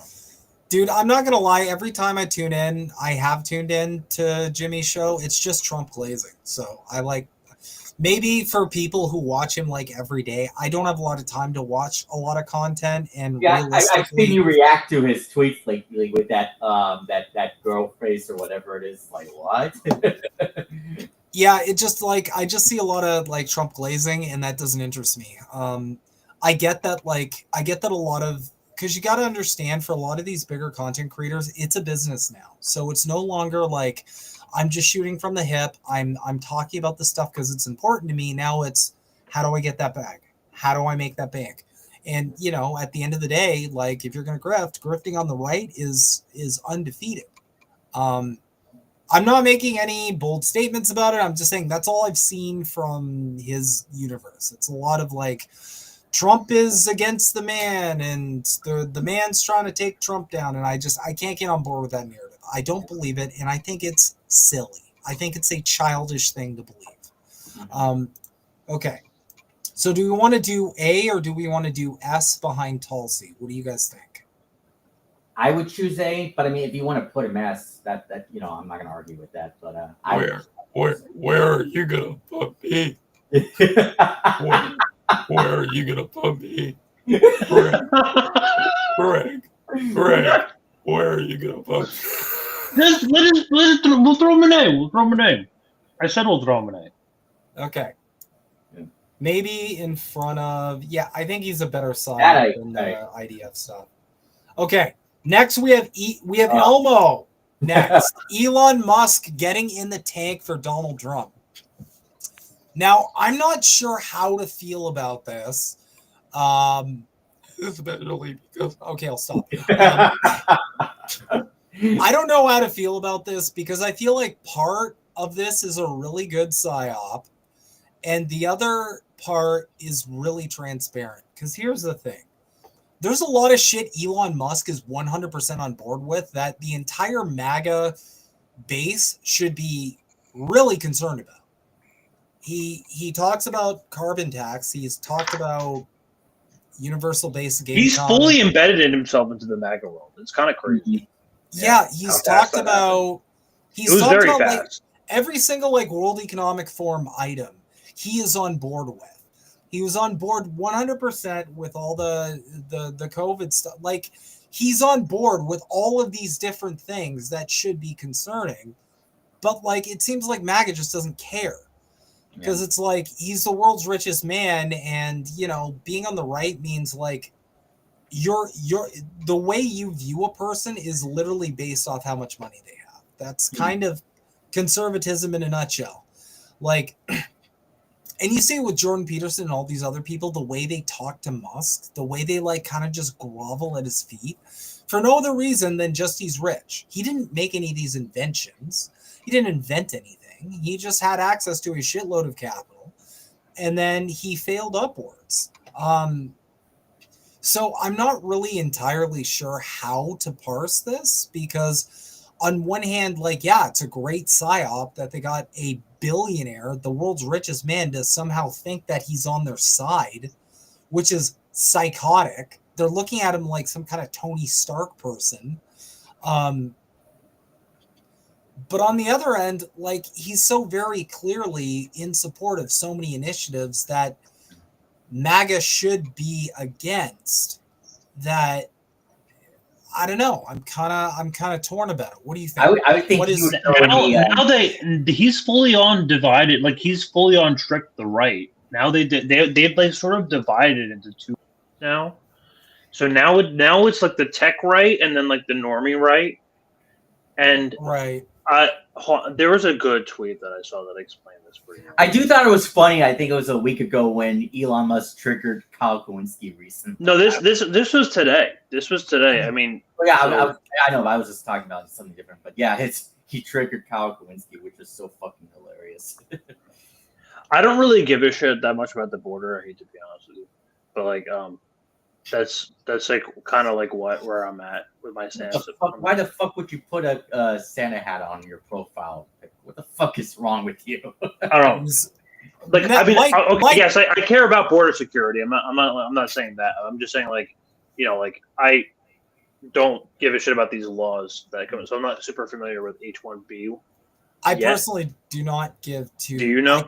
I could not care less about border security. I don't know what H-1B is, but it's whatever rhetoric is following around in here.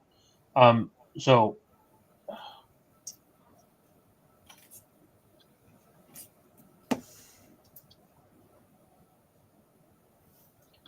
here we go. The right's split into two factions: the tech right and the right. And the tech right is like, hey, we need H-1B visa people to do the jobs. And then the right was like, no, you need to hire Americans. And the tech right is like, but you guys are retarded. And the right is like, well, you guys don't train us. And the tech right is like, you can't out-train being retarded. While all this was going on, we learned some people really don't like Indians, which is pretty much what happened.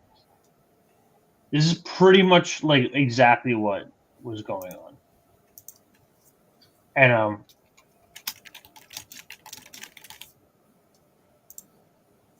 some crazy stuff was happening, but now he's everyone. I mean, that's pretty. You know, that happened pretty fast. He got what he wanted. He's getting everything he wants. He's going to get everything. In either the C or B tier, I guess. We could put this. We could stick this at a B. I feel comfortable with putting Elon at a B or an A. I mean, yeah, we could do a B. I think it's a B just because, like, this kind of hit. It was kind of a hit and miss because you had the Elon psyop work on a lot of people, but I feel like it also didn't work on a lot of people. And he's made such a terrible reputation of himself in general that I feel like he's turned a lot of people off who would otherwise be on board. You know, it's just, yeah, it's not as, out of these people so far, I feel like Tulsi is definitely the cleanest. She has the ability to navigate her image and the way she projects her image onto a population of people the best. RFK is messy, and I feel like Elon's really messy. Also, RFK was pretty messy. Yeah, okay. Also, not for nothing. Yeah. That makes sense. Also, not for nothing, but like, Elon posts a lot of really dumb shit on Twitter. He's like, so stupid. Stupid. He's such a. He was literally spouting like the same like end of democracy line on Joe Rogan like weeks before the election. Go out and vote.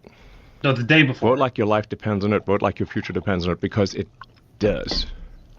This is the last chance, man. The last chance to vote. This is the most important election of our lifetime. He literally said it was the most important election of our lifetimes. So that's pretty pathetic. It's a B. I would give that a B. Okay. Also, just the jump alone, that dopey jump he did on stage, where everybody called him like a deranged Teletubby. Yes. It's just he does so much like to. He's so dopey. He's so dopey and stupid, and I hate him. I really hate him. He's just like fight.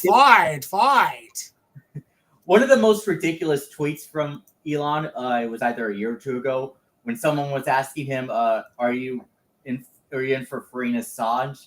And he was saying, Elon responded in some weird shit. It was like something about God and religion or whatever it was. I don't remember the exact tweet, but it was so stupid. I'm like, what the fuck are you talking about? Sorry, Elon, I'm up here. You're down there. Okay, so moving on, we have Bitcoin. This is an interesting. Probably best for you to discuss it. I'm not that interested in Bitcoin. In the Bitcoin stuff. I don't know a ton about it, but I've always felt like Bitcoin is essentially just a grand, like my personal opinion, and maybe you guys can share your opinion. I feel like Bitcoin as a whole, the end goal. We gotta put Candace Owens, by the way. Oh yeah, let me get on that one. Candace Owens, the Daily Wire, but debacle. Oh yeah, no. What I also wanted to say was, I don't know if she should really be added, but I was also thinking maybe Danica Patrick possibly.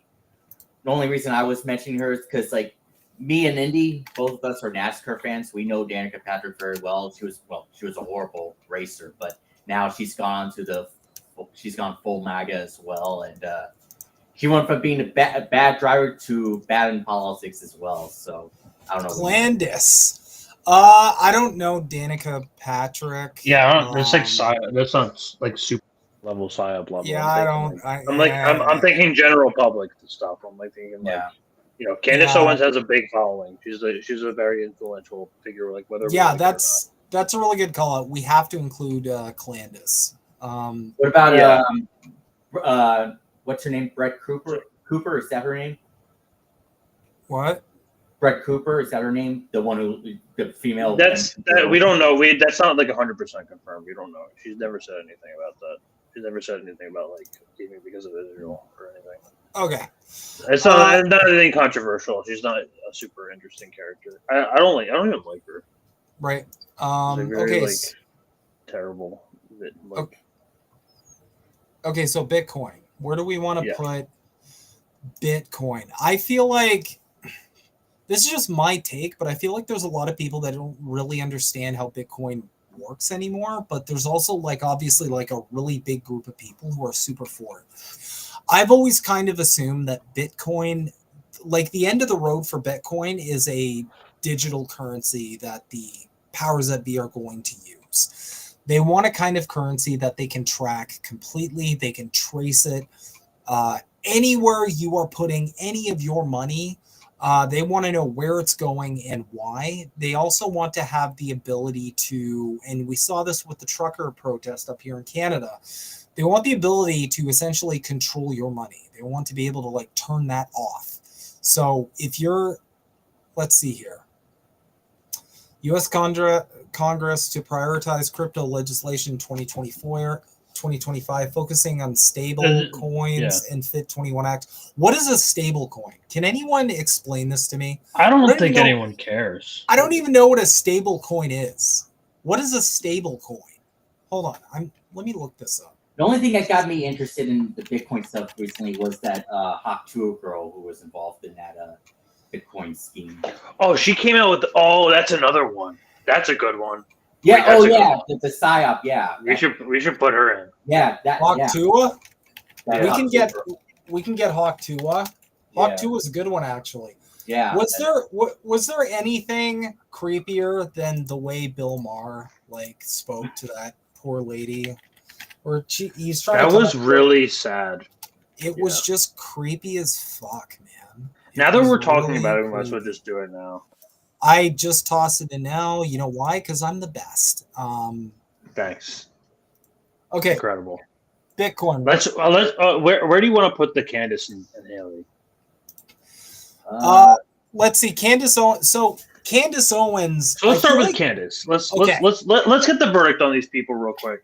Yeah. Yeah. Because she came out as a Christian, I mean, like, and was like very like, she recently said that it was about like being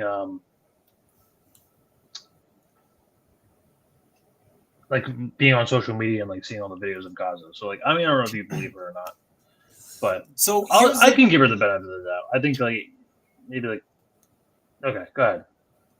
So here's the thing with Candace Owens. She had a lot of valid criticism that got her kind of booted out of the Daily Wire and kind of got her like in some heat because she was criticizing Israel. But the thing is, she does it and she validates the same narrative that Israel is positing, because there's always a lot of anti-Semitism attached to that criticism of Israel. So people can always point to her and go, you know, oh, see, it's anti-Semitism. There's that, A, and B, she's also like, she's not only anti-Semitic, she's extremely anti-communist. She always talks about that. Excuse me. Stomach bugging me. She always talks about that, like. She's also bad on like literally everything else.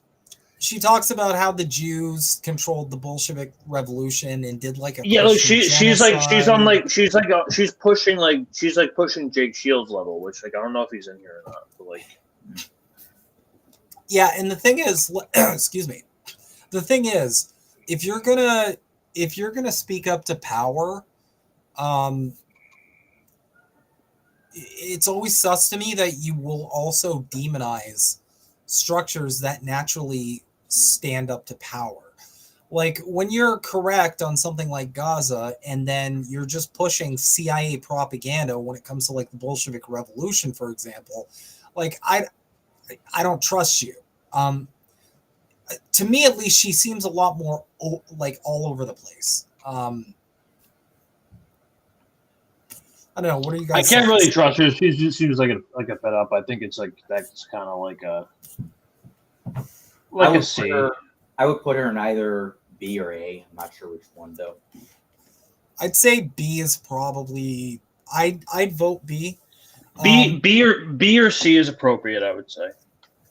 Let's do B then, because she is a pretty good psyop insofar as she does achieve a purpose, and she does have a lot of people who follow. She's influential, yeah. She has a role. These characters have a role. Now, this Haley character never really had a role anywhere. She just blew up out of nowhere. If he had not said that, nobody would know her. Dude, she blew up from saying Hawk to a spit on that thing, and she became like a celebrity. That right there is just like, I'm sorry, that doesn't happen. It was funny. It was funny like once, but I don't understand why that became a phenomenon. It was stupid. I don't know how she got her own TV show. Have you guys heard I don't know if there's any truth to this. I've heard a conspiracy theory that she's actually like Israeli. No, she's actually Jewish. Okay, well, if she's Jewish, then fine, but she's Ashkenazi Jewish. Do you know the background behind that? Because I heard that she was actually Israeli and her whole persona is fake. So maybe we can dive into that for a second. Like, I mean, if she's Jewish, then fine, I believe that. But I mean, Israeli, I can't. This is the only thing we know.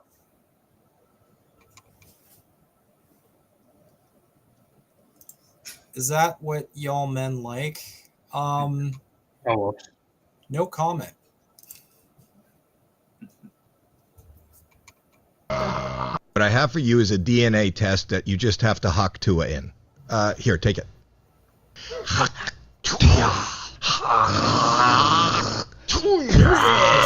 This is already so. Somebody come in and take it to the lab, and then right now, these are the results. There, look. European? Siberian? Wait, like you're Jewish? 97% Jewish. Yeah. 97.7% Jewish. Okay. Yes. Are you Jewish? Yeah. You're in a room full of Jews. Are you scared? No shit. Welcome to Hollywood. lately. I'm so serious. Yes? Yes, I tried Cat's Deli when I was in New York. It was really good. Yeah. You're around, the whole room is Jews. Yeah. Yeah, crazy. How do you feel? Do you know that? The world. What I have for you is a DNA test that you just have to hock Tua in. Here, take it. So, take what you will from that. I mean, no, but I'm not believing in the Israeli thing. Does anybody hold on? I'll try and find it. But then she came out with a Bitcoin and swindled millions of kids out of like millions of dollars. And this was the last thing that she said before disappearing off the internet forever. She did come back for her lawyer. Her lawyer made her tweet. Yeah. Once. Okay. But I mean, let's be clear. Like all of us, as much as we can say it's experimental, like we all run. Like I run a business as well, and I have operational costs. And it's cool when, like, for example, those operational costs, for example, afford me to go fly somewhere internationally first class, for example. I'm just using this as an example. So there's like an incentive for someone who's like operating a business to basically like have a successful operation that's going. So I'm sort of curious, like, not for the token price itself, but just in terms of the fact that there's fees that are being generated, there's an actual like Hey source guys, of income. I hate to interrupt you, Nick. Hello there. But anywho, I'm gonna go to bed, and I'll see you guys tomorrow. Yeah, I remember hearing that. Okay. Okay, That was it. I guess we're talking over here, and I don't know if that was it. And then she made her lawyer tweet, and her lawyer made her tweet once. Oh my Christ! This was bad. This was really bad. Weird. We got to put this out of like a C or a D, I think. Next thing you know, she's going to be a politician. No, she's done. She's done. She's completely done. Yeah, that was We just need- like I feel that like was nobody. stupid. Yeah, I feel like nobody really knew what to do with her. In general, just yeah. Okay, so revisiting. We got off track. We got off track from Bitcoin a lot. We did revisiting Bitcoin. You guys can talk about it. I don't know much about it, so. I don't know what. I mean, we don't either. But I mean, like we know that like during the Trump campaign, he's buddied himself with Silicon Valley folks, and he's also like announced time and time again that he's like going all in on the Bitcoin scam. We showed that article before. Plan today, I am announcing that if I am elected, it will be the policy of my administration, United States of America, to keep 100% of all the Bitcoin the U.S. government currently holds or acquires into the future. We'll keep 100%. I hope you do well, please. This will serve in effect as the core of the strategic national Bitcoin stockpile. As planned today, I am announcing that. Yeah. And it's coming. Shit's coming. This is the path to digital currency. I mean, when you have bricks and like the threat to the physical dollar, you understand, I think a lot of this audience and especially us, how they kind of like want to transition to a more cashless society and get rid of physical money in order to control, not only surveil what you buy, but also control. They would be able to they already shut down banks, and this is much easier than a bank to shut down supply of. They already shutting down banks in Canada. So I mean, they shut down banks here.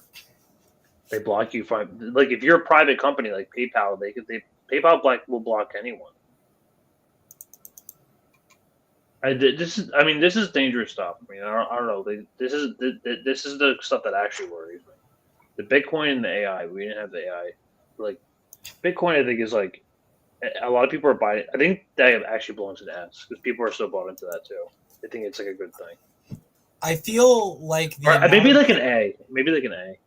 Yeah, I feel like the amount of support it's gotten, period, is really concerning, especially because it's from all these people who would otherwise be like terrified of like a digital currency of some sort of kind. They just kind of psyop people into being like, well, Trump supports it, therefore we support it. It's a good thing, even if they don't know what it is. But the amount of support I'm seeing where it's like, wow, bullish, or whatever these dopes say. Yeah, it's really weird because on paper, again, they shouldn't. Same thing with Elon. On paper, the people who are in the MAGA camp should be critical of Bitcoin, but they're all just completely on board. They're like, oh, it's some kind of like freedom or whatever. And it's like, okay, so if Trump just made his own like digital currency and marketed it to you, and the government could essentially completely track that and shut it on and off and do all these other dystopian things, they'd already be on board because they've already been familiarized with Bitcoin. And if Trump sells it, then they're going to follow it because Trump said it's good. I hate to say it, but that's how these people operate. If Trump says something's good, it's good, and that's it. They start with a conclusion of like Trump's behind it, and then they build on the conclusion. We saw that with the Haitians eating cats and dogs thing. Instead of going like, maybe this cats and dogs thing isn't true, they went, well, this is obviously true, and then they started like scrambling for like supporting evidence. I'm seeing the same thing with Bitcoin. Okay, next. Polio vaccines in Gaza. I remember you and I did a whole story on this, and we got that stupid little COVID disclaimer. We're probably going to get it again just by mentioning this.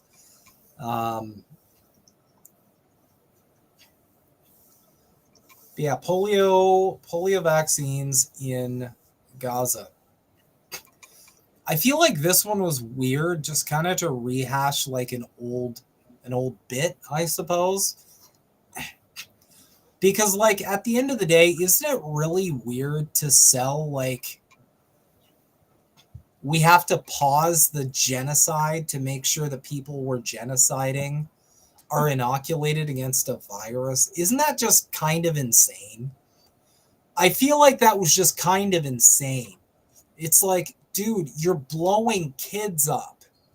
How do you sell to people? We actually did cover that on Politically Homeless. Yeah.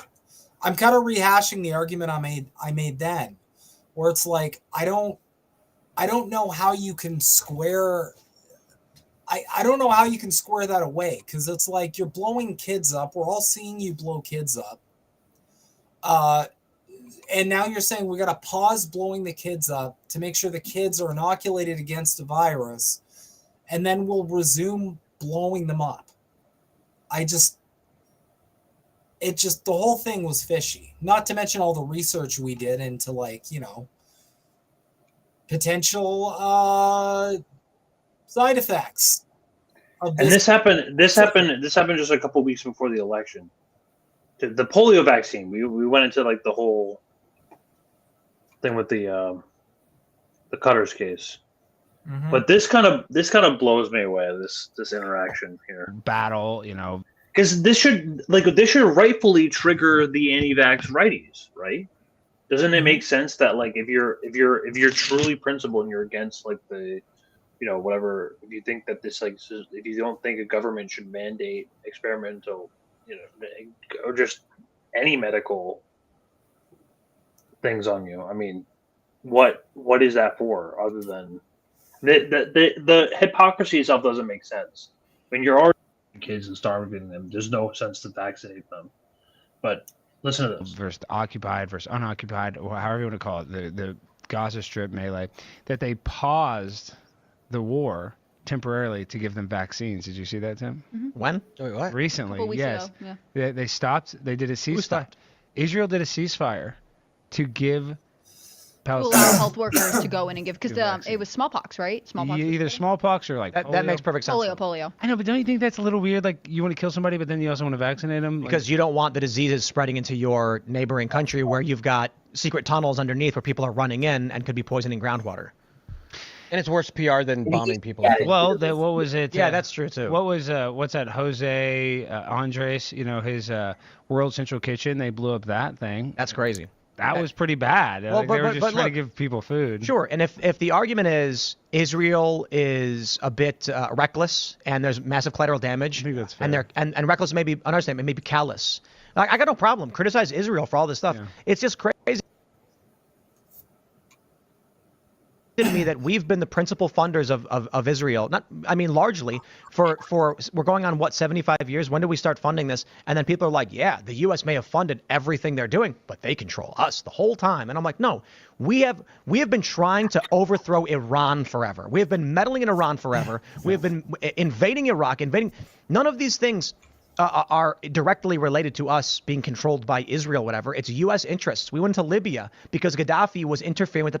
I didn't know that the 80s was forever, but okay. Yeah. But you can see they're running themselves in circles over this. They can't. No one can justify this like in any sort of logical sense. Why are you bombing kids, starving kids, and then turning around saying we need to vaccinate them? Yeah, it's so stupid. It makes no sense to the point where you're almost inviting people to be mistrustful of you.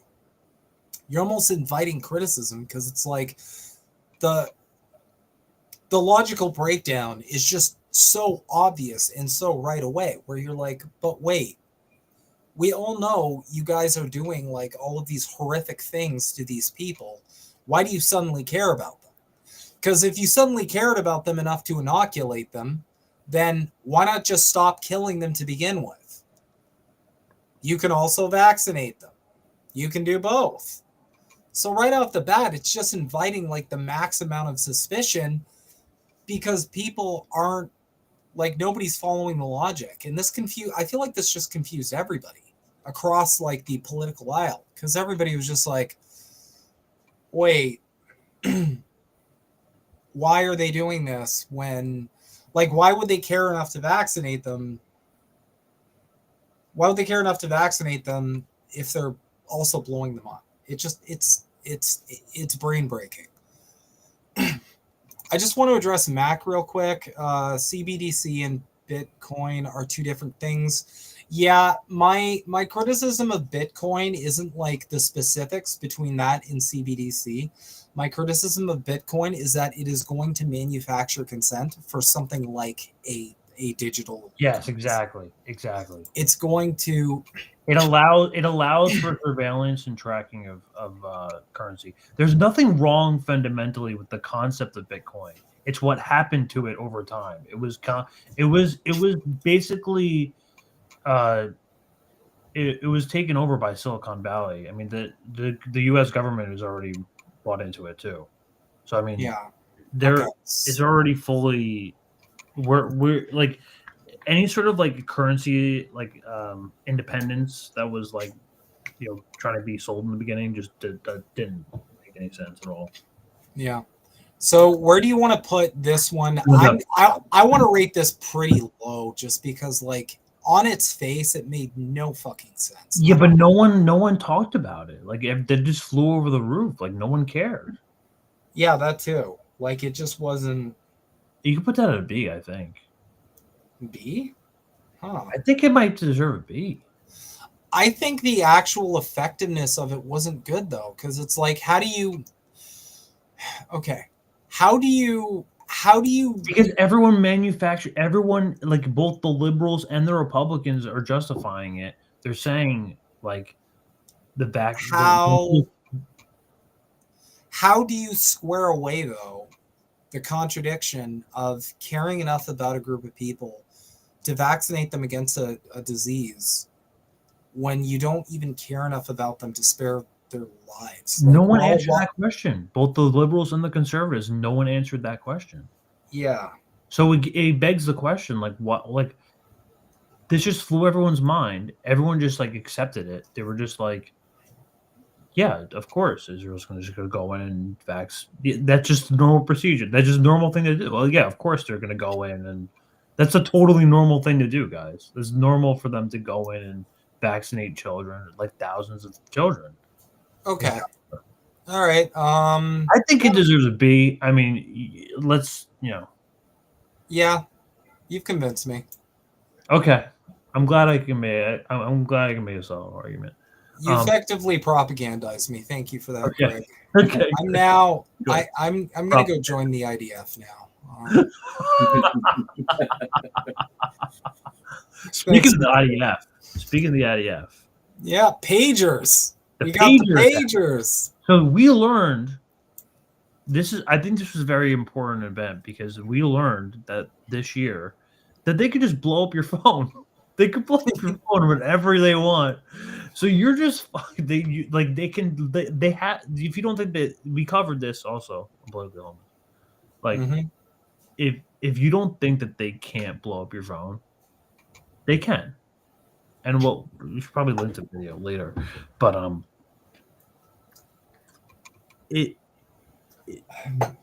it's pretty incredible the lengths that Mossad went to this. This is like a years long project. I don't believe, I mean, apparently, according to them, I don't believe that. I believe that they have this is supposedly the highest like cyber hacking tech. These are like people like known for hacking. It wouldn't make any sense for them at all. And so they even had a Mossad agent on 60 Minutes. Oh, isn't that where they kind of grayed out his face a little bit, or whatever that was? Where their face was sort of. Well, they put a mask on him. So like, come on.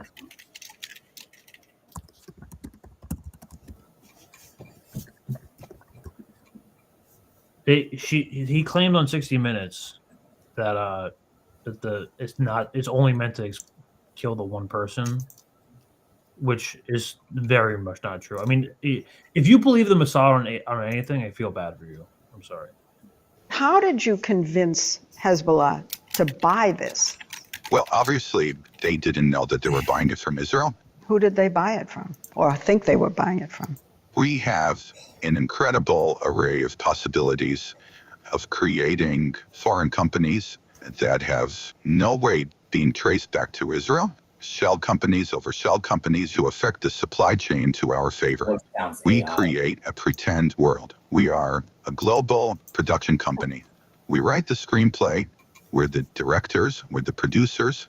We're the main actors. The world is our stage. How did you convince? Very interesting stuff. They, again, they're claiming that this is a years-long project. They had to like sell them the pagers through a pager sell company. I believe that they can do it just through hacking, or that they need to physically do anything. But that's just me. I don't know enough about that to say definitively. I think that, but like that's it's concerning. It's a very concerning thing that we development, knowing that it's a new form of warfare. They've more or less developed a new form of warfare, which is just. I mean, it can't go anywhere good. Cyber attacks. No, that can't go. That can't be anything good. That can't go anywhere. Because they've essentially gotten us like completely dependent on our phones, on these devices. And then at the end of the day, they've revealed that, they can just blow them up. I feel like that's more I think it's a B tier kind of thing, or maybe like an A. I'd say A is probably fair. This was, and the way like pro-Israel people used it was really effective too. Yeah, they said they kept on telling people like, "I hope your beeper doesn't explode." They kept they were going around threatening people. They were like, after this happened, they were like, "Oh yeah, like I hope your beeper doesn't blow up," as if we don't. Yeah. Like, do we all carry a beeper? Like, what is that supposed to mean? Like, is our phone a beeper? Like these people, these pro-Israel people, these rabid pro-Israel people, they were literally saying, like, I hope your phone doesn't blow up on you and kill you. Yeah, and like it wasn't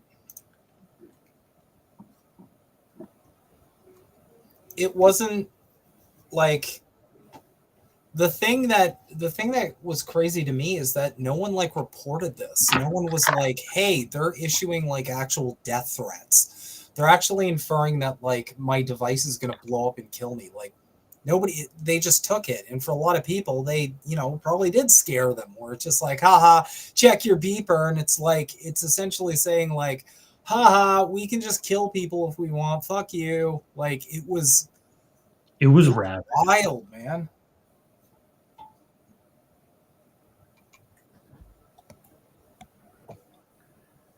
Okay. Next we have Jake Shields. This guy's interesting. I hate him.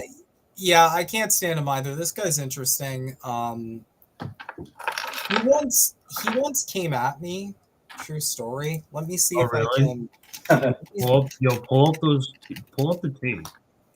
Pull up that tea, my guy. Hold on, I'm finding it. Yo, we got drama. Oh, what I was wanting to say, would adding Tim Walsh to the list be a good idea? Because there were a lot it's a lot of fake progressives fell for him. I agree with whatever that was. Okay. This is nuts. This dude literally did this. Look at this. Look at this shit. Oh, communists. Oh my god. Why do communists always make this face? He got He made fun of my great looking face. I don't understand. Look at that. Yeah, he's pretty cute. Look at that. Look at that guy. I'm little Himbo. I'm a fucking babe. I don't know what his deal is. Dude, look at his face. Look at his face. This guy looks like Mac from Always Sunny. Look Like, at it though. Look, zoom in on his face. He looks like Night. Okay. He looks like Nightman. Can you? Yeah. Wait, you remember when did you remember? Fuck. Eddie went on a show. You remember that?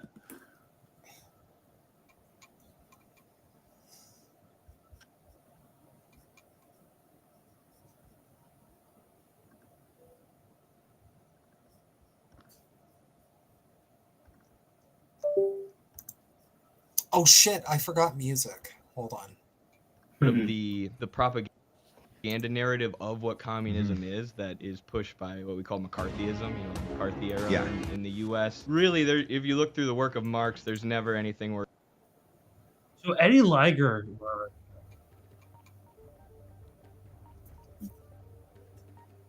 And then immediately after.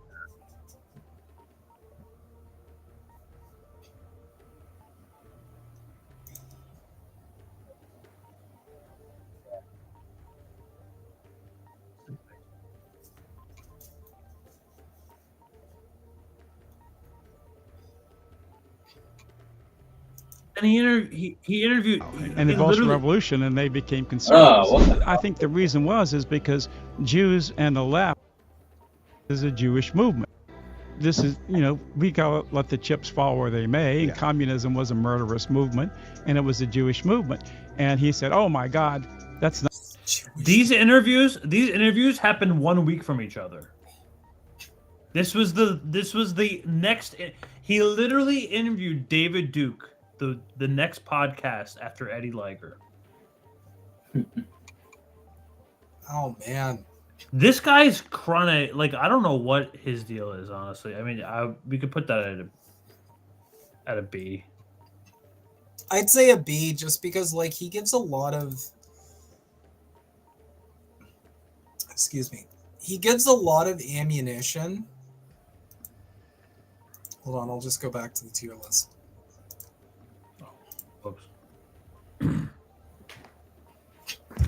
He gives a lot of ammunition to those same people who are like pushing pushing that grand narrative that it's like any criticism of, because he's really like very critical of Israel. I get that, and he triggers a lot of people, but like he always circles it back to that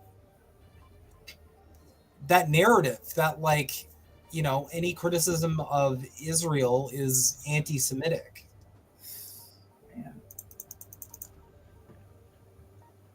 Okay, so Taylor Swift. Now, none of this was actually convincing at all, I don't think. This was like one report where there was an ISIS terror plot over the summer in August. Yeah. Where like Taylor Swift, there was like so the big thing this year was that Taylor Swift had a world tour, right?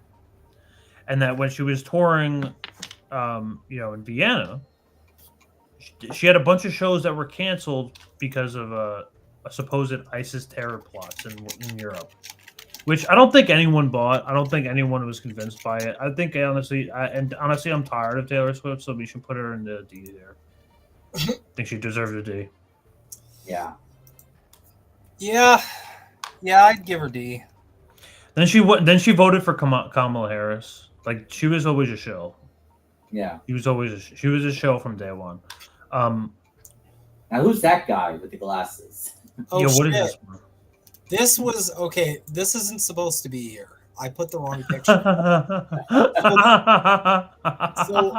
have to show, hold on. I have to show the picture now. Give me a sec.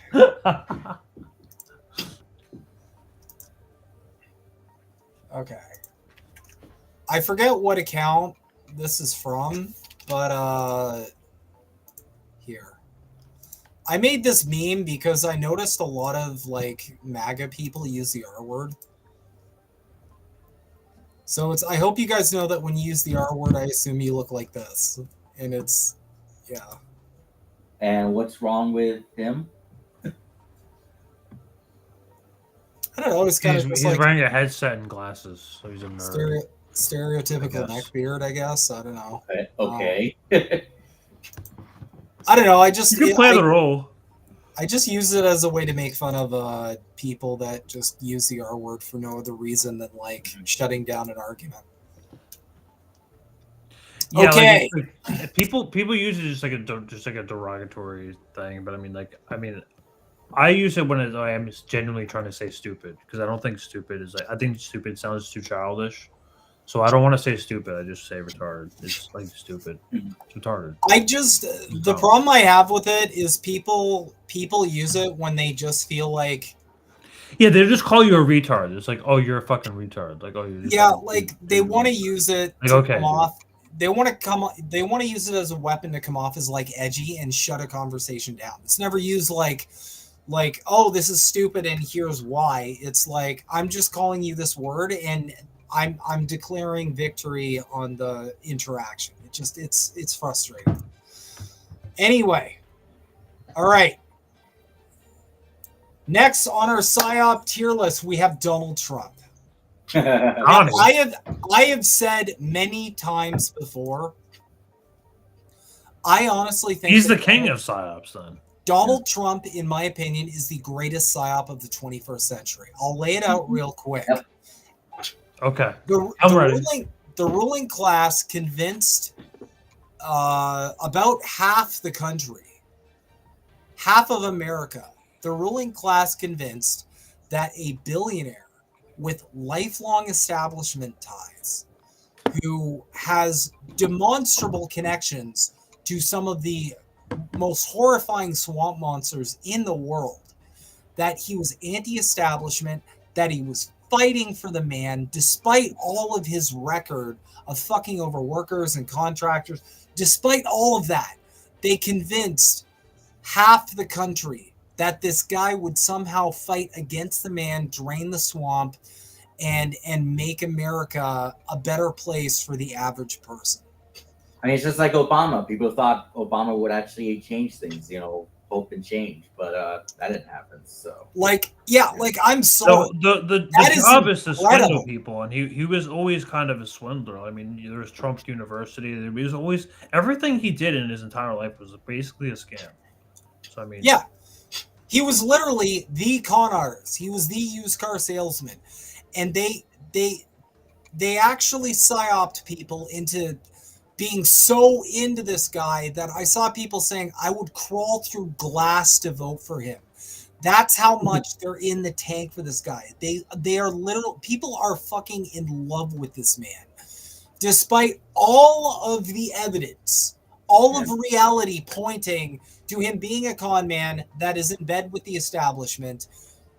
They convinced half the country that he's somehow against the machine. It is, in my opinion, it is easily the greatest psyop of my life. It's not even close. They pulled the rug over so many people's eyes. They pulled the wool over so many people's fucking eyes that the fact that we're looking at a second Trump presidency after 4 years of him not doing anything he promised to do. Instead of draining the swamp, he worked with the swamp. He filled the swamp. Whoa! Now we have the most Zionist cabinet in history. Most Zionist cabinet, most billionaires in the cabinet. After a full 4 years of him doing basically all the establishment stuff and doing nothing but catering to power. People were psyoped again into thinking the second time he'll magically get it right. This is insane. The fact that anybody with a functioning fucking brain buys into the Trump scam it's mind-blowing. I don't know how anybody falls for this. I don't know how you could sell a 10-year-old on Donald Trump just based off who he is as a person, his background, and his class position. But they somehow fucking did. They sold. I'm gonna make a video on the 88 conspiracy with him, but he's supposed to be there's conspiracies that he's selected as from higher forces to be the end times kind of president. Something like that. It's got to be something. That's why they tried it with the mass outbreak event with coronavirus, but it was not deadly enough. They're gonna do something again. They're gonna do something again. Just watch. I hate to say it, but I think what they're going to do is they're probably going to introduce all the stuff that they couldn't get away with Biden under Trump. I think he'll introduce digital ID. I think he's probably going to introduce some kind of digital currency. I think he's going to implement a lot of authoritarian measures that they couldn't get away with Biden. They've got like Whitney Webb said, they've got the whole gun owning populace of America just eating out of his hand. Anything he introduces, these people will just support. It doesn't matter. We saw that with the Haitians eating cats and dogs thing. Instead of anyone questioning hey, maybe he got this wrong, they're like, nope, he said it, therefore it's right. And now I start to construct my defense of the correct thing. They didn't even start at step one. They just automatically confirmed it as correct. So he could essentially offer anything, and these people are going to be on board. And the libs are going to be shrieking and pissing and coming and farting, but we're seeing all at the same time. Yeah, all at the same time. We're seeing those same libs now kiss the ring. I mean, I don't even want to bring up Cenk, but we're seeing a big portion of the liberal machine showing. We should stick Cenk in there real quick. I don't want to. He's fat and he smells. Okay. All right. I'm comfortable with Donald Trump as. I'm comfortable with Trump as. We could put him in S. Yeah. Or I feel like he's more of an A personally, but we could put him in S. I honestly think seeing him and Tulsi in the S tier, it just reminds me when Tulsi famously tweeted that when she called Trump Saudi Arabia's bitch, and now she's become his bitch. So Yeah, the Yemen thing. He was like, she called her out for it. She called Donald Trump out for Yemen, but like now she's all on board. But she really quickly had to erase all of that. There's a good due diligence video that broke her down. And they made a video of it a couple days We're gonna ago. put him there too. You can't take him out. You can't delete him. No, I don't know how to You could delete delete an image. I don't know how. There is no option to. We should just put him in net. Put that guy in D. Yeah. I don't wanna see that guy. That fucking guy in D. just sneak a random image in there. Just sneak Just one. a random dude. He's like, what am I doing in there? He sees this. He's like, what the fuck is going on? I'm not a psyop. I just wanted to play League. What the hell? He's not even just a psyop. He's a bad psyop. He's a bad psyop.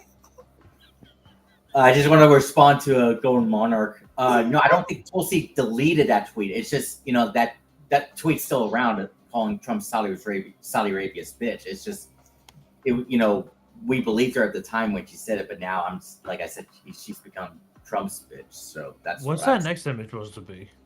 Syria. Yeah, I don't know. I don't really know what that is. Oh, that's Syria? Oh, yeah, that is Syria. Oh, So you're gonna- okay. The collapse of Assad.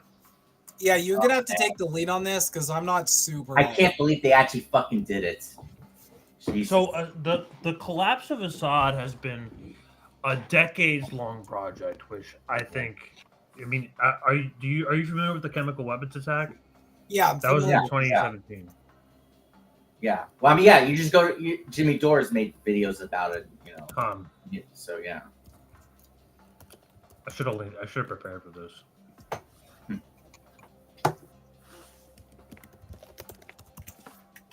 But CIA has been plotted in Syria for decades. They've been wanting that for a while. The whole plan is basically, well, Turkey wants it because they have history there. It's Ottoman Empire. So they have their HTS troops in there, which is basically reformed Al Qaeda. It's the HTS, like the Al Jilani guy. The guy who leads it is literally former Al Qaeda. He was head of Al Qaeda in 2006. Now he's head of HTS in Turkey. He just bounces around countries, I guess. So now he's sponsored by a different rebranded terrorist group. Kind of Turkish funded forces. And then, so they want it, and then the Israels want it. They want the Golan Heights because it's been a very strategic standpoint for them since 1967. They know that they have the Golan Heights. It's a good sniper position and all that. Everyone knows height is good in war. If you played any RTS games, height is better in warfare generally. But height advantage or whatever they fucking call it. So they want the Golan, but not only that, they want the Golan. They want to be able to connect their borders with Turkey so that they can have a more solid Western bloc in the region instead of just being surrounded. Mm-hmm. Because if they can get a NATO country like Turkey on their border, then they have some solid security, and not only that they can't fund weapons to Lebanon, because that's how Iran goes through Syria in order to get that's how they get all their weapons and money and shit. So that's gonna be Hezbollah's severely weakened because of that. Again, that's not good. It's definitely not good. It's something that has been in the works for a long time. So Snow, if you added Jank in there, I feel like you should really add Kyle Kowinski as well, and maybe even Crystal Ball, because to me, at least for Kyle Kowinski, he's the biggest grifter or psyop that I had ever seen. So I don't. The thing is, all jokes aside, while I think Jank might be a psyop, I think a lot of these people, they're literally just grifters. Okay. I don't think it's part of a grander narrative. I think all these people just kind of look at where the money's going. Kyle Kalinske is going to like just post TDS content for the next 4 years. That's going to make him a lot of money. Jank and Anna seem to be like kind of pivoting over to the right-wing grift. They kind of, you know, Jank's a businessman. He likes capitalism. He hates communism. He probably realized, especially with his recent weird tweets where it's like, they're anti-establishment. We won. Like, he probably understands, like, it's probably an affordable business model for the Young Turks for them to kind of start getting cozy with MAGA because they can bring in a lot more capital. I think these people are all just grifters. I think they're all just looking to get that bank. What about Russell Brand? Would he also be a good addition here, or? I think he's also just a grifter. I think there's too many grifters to count at this point. All right. There's a whole propaganda apparatus for MAGA that essentially is people they're just looking out for like their own wealth. That's it. So in terms of Syria, sorry, I mean just to pivot. I mean to finish up wrap up with Syria. I mean we all remember the bomb sniffer. Oh my god! But we all remember the fake story that came out with Clarissa Ward, the fake prisoner story. Yeah. And then this.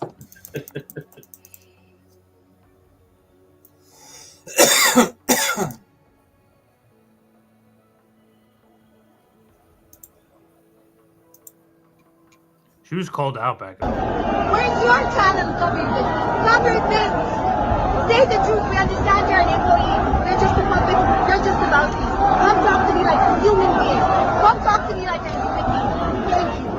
I understand you have your foreign policy. No, I've heard you. I've heard you. You hear me. I understand you. 3 months in a windowless cell, you can finally see. You just kept on sharing fake stories. On behalf of the foreign government. Clarissa, tell us what's happening. She just had really bad, but to explain, you know, why, you know, Assad. Okay, listen, like Assad is like he's not like a fantastic guy. I don't believe that he's like a tyrant. But he's ruled for a very long time. That's kind of common for the region, actually. But his family specifically has ruled over, and like his he wasn't. I mean, he was kind of like a character. Like his brother was kind of like really running the show.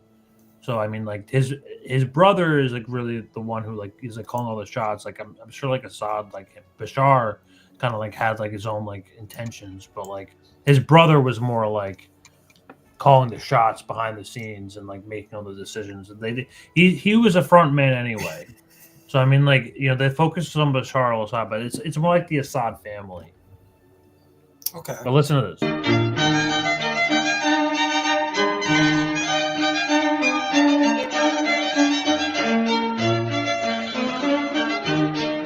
On the morning of April 4th, 2017, Syrian President Bashar al-Assad, on the verge of a military victory against the terrorist insurgency in his country and on the eve of peace talks that would secure his position as president, decided to use chemical weapons he didn't have against a target of no military significance in front of as many cameras as possible to cross the one red line that would ensure his own government's downfall. Soon after, the Academy Award-winning White Helmets, noted for their Oscar-worthy performances, persistent proximity to al-Qaeda, and financial dependence on U.S. aid, bravely risked their lives, handling Syrian victims barehanded against every protocol in the book. Without presenting a shred of evidence, President Donald Trump boldly launched a military strike against Shayrat Airfield because national security interest, promising to help the beautiful offer does not apply to babies in Gaza, Yemen, Pakistan, or basically anywhere else.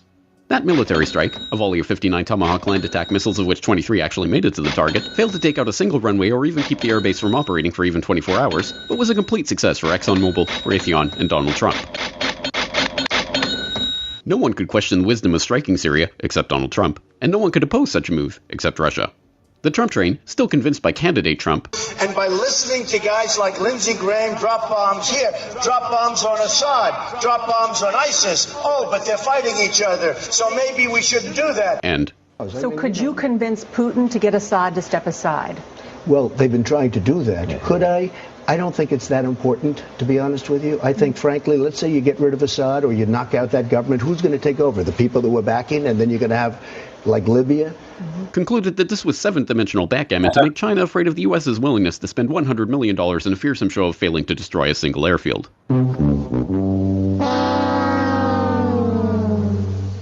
Throughout the world, people rejoice as a horrible secular regime in the Middle East is replaced by yet another peace-loving band of ragtag human rights campaigners and child beheaders motivated by a desire to subdue the armies of Rome in an apocalyptic confrontation in Dabiq.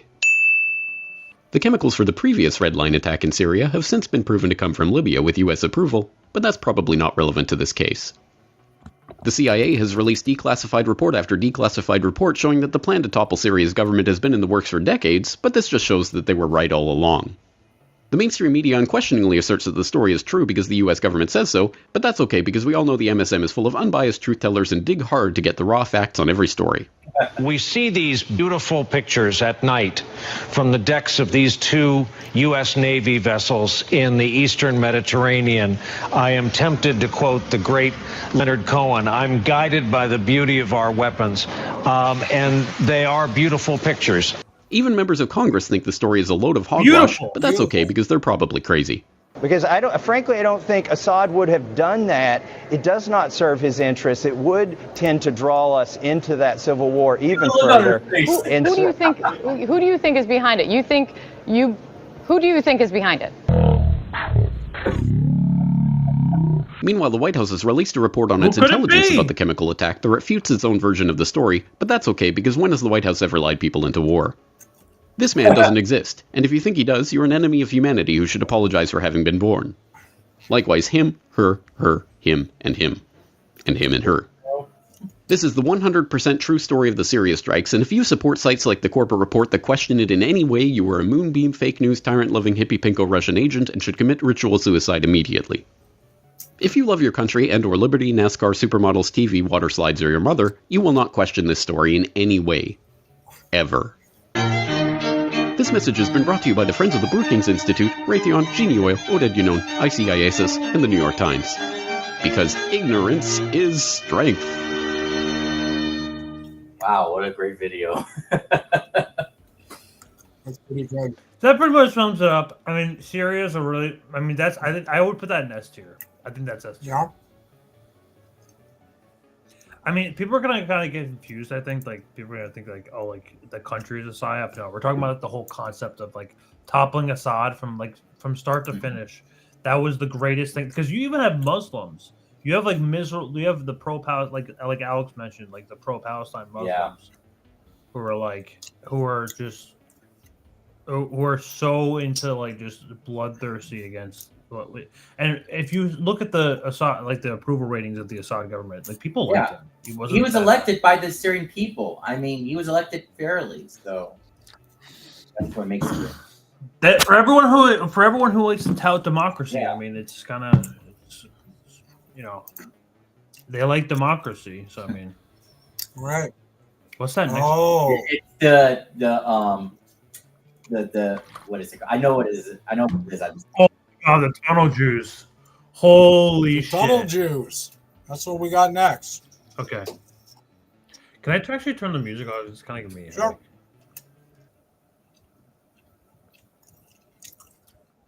I like the quietness a little bit. The tunnel Jews. So this is really the moment. It was, if you recall, it was like literally 2 days into 2024. This was the moment, January 8th. January 8th, this happened. January. Yeah. Oh, speaking of January, could January 6th, well, I guess from 2021 to 2024 be in here? That's 24. This happened January 8th.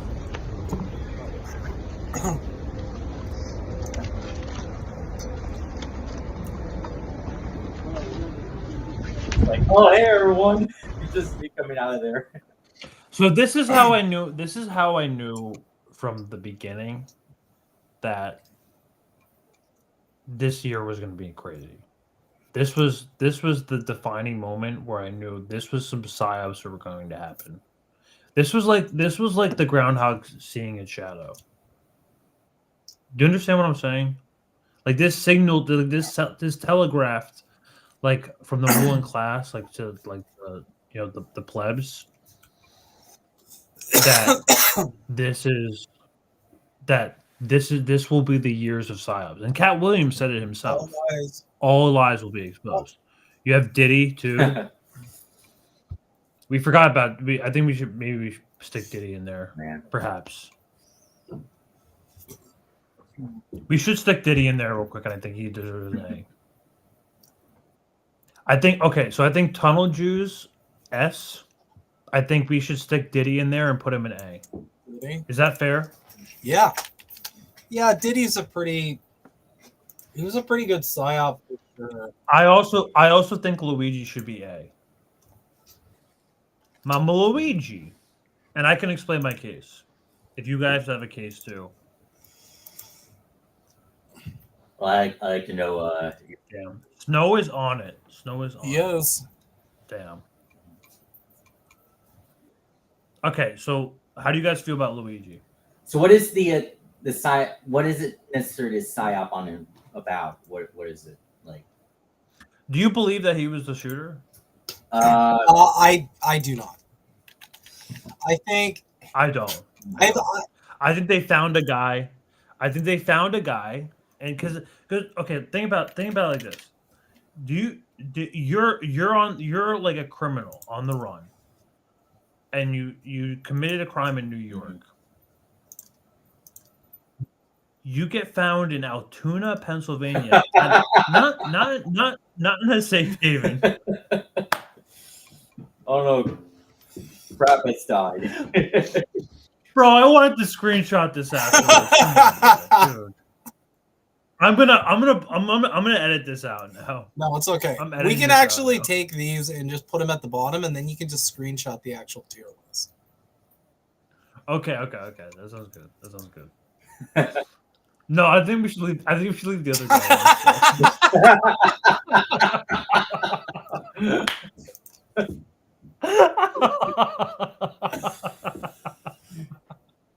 Luigi. Okay, so Luigi's like. Yeah. Anyways.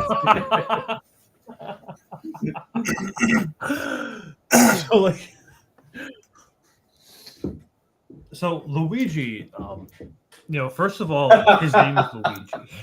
that was already right off the bat. The dude put crap at the first S tier. There we go. That's our list. I really do believe. I don't know. So I think he deserves an A. I don't think a lot of people are still tricked by that. I think Alex might even still be tricked by that. Do you think he was a shooter? I honestly I don't. Here's the thing. I really don't think so for a multitude of reasons. Number one, I don't think I could see a B. Right, I don't think his features match like the other photos. That's a little weird. Also, I don't really see someone who was masterful enough to pull this off and to taunt the cops by leaving shit like Monopoly money. Caitlin Johnson had a great tweet about this where it's just like, all right, I'm off to McDonald's. I'll bring my manifesto stating that I hate the healthcare industry. I'll bring my murder weapon. Like, he just showed up and he just happened to have all this stuff on him at McDonald's. To me, this is the ruling class going like, okay, we can't let.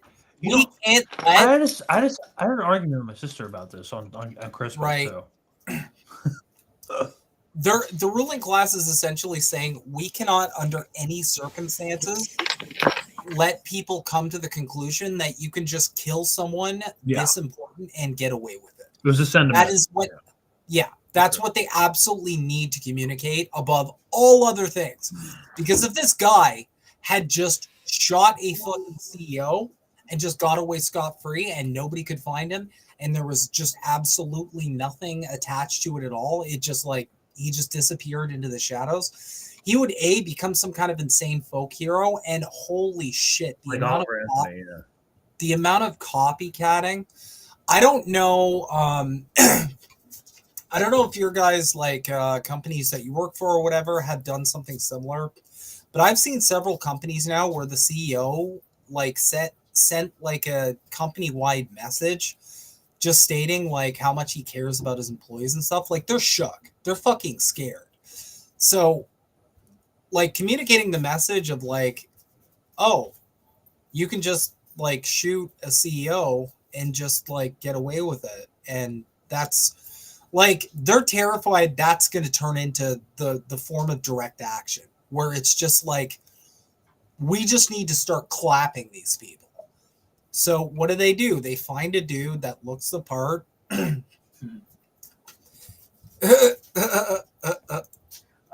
Chase Miller. I think he goes in an A. I think he goes in an A. Guys, Luigi's here. Yeah. Hey, buddy. I was gonna say, Luigi, bro. Here's how, man. I think you're innocent. I'm sitting here trying to prove your innocence. I'm sitting here advocating for your freedom. I'm on this tier list too. I don't like it. What I was going to say was Chase Miller posed an interesting question in one of our X groups. He asked if Marianne Williamson. Don't call it X. Be in the list. Stop calling it X. It's Twitter. Call Twitter. It's Twitter. Okay. It's Twitter. He was wondering if Marianne Williamson should also be in the list. Hi, Luigi. It's Twitter. What do you think? Should she be in the list too? Who? Marianne Williamson. No. She's yeah, she has no relevancy whatsoever. I went to one of her events in New York. She has like it's like all like TikTok kids from like in like Manhattan. It's weird. Her base is like nothing. It's like the same 400 people. I think she was like an early kind of sheepdog attempt, but I don't think it. No one actually respects her opinion enough besides like the Breaking Points crowd, which is like kind of the vanguard. I had Shoe1Head block me over her. Oh. She was following me, and then she unfollowed me. But I didn't get a block, so I'm waiting for that block. I take Funny, honor. I had I am. I take honor again. Just call her a millionaire. Destiny blocked me. Destiny has me blocked. Oh man, I gotta get better. Can't believe Destiny doesn't have me blocked. My favorite is Jordan Peterson has me blocked. It kind of makes part of Twitter is like accessing like what these fools are saying, but I guess it's all like Fed shit anyway. I mute a lot of them, but like I like getting blocked by them because I don't have to like then I forcibly like won't see their tweets anymore, and then my mental health will be better. So what's the next one? I don't even know. The next one is immigration. The border. The border. Okay, so that was like the big psyop this year. That was the ultimate psyop because Donald Trump. That was the only selling point that Trump had this year. He was also bringing up the economy, and he was bringing up that too. Yeah, but he was pivoting. What did he bring up on the economy? No, like he criticized the Kamala economy, but he didn't mention any ways to fix it. Like during the VP debate, like JD Vance said the way to fix the housing market is to kick out a bunch of the illegals. Yeah. It doesn't make any fucking sense. So the thing with the economy, he spoke a lot about the economy, but he did this for pretty much every single major grievance he had with the Biden administration. He would mention like the economy, but then he'd say it's because of the illegal aliens. It's because of all the things we're giving the illegal aliens. Mm-hmm. He pivoted pretty much every major issue back to just immigrants. That was his whole campaign. It was It was actually fairly boring in terms of substance because it's your standard reactionary. It's your standard. The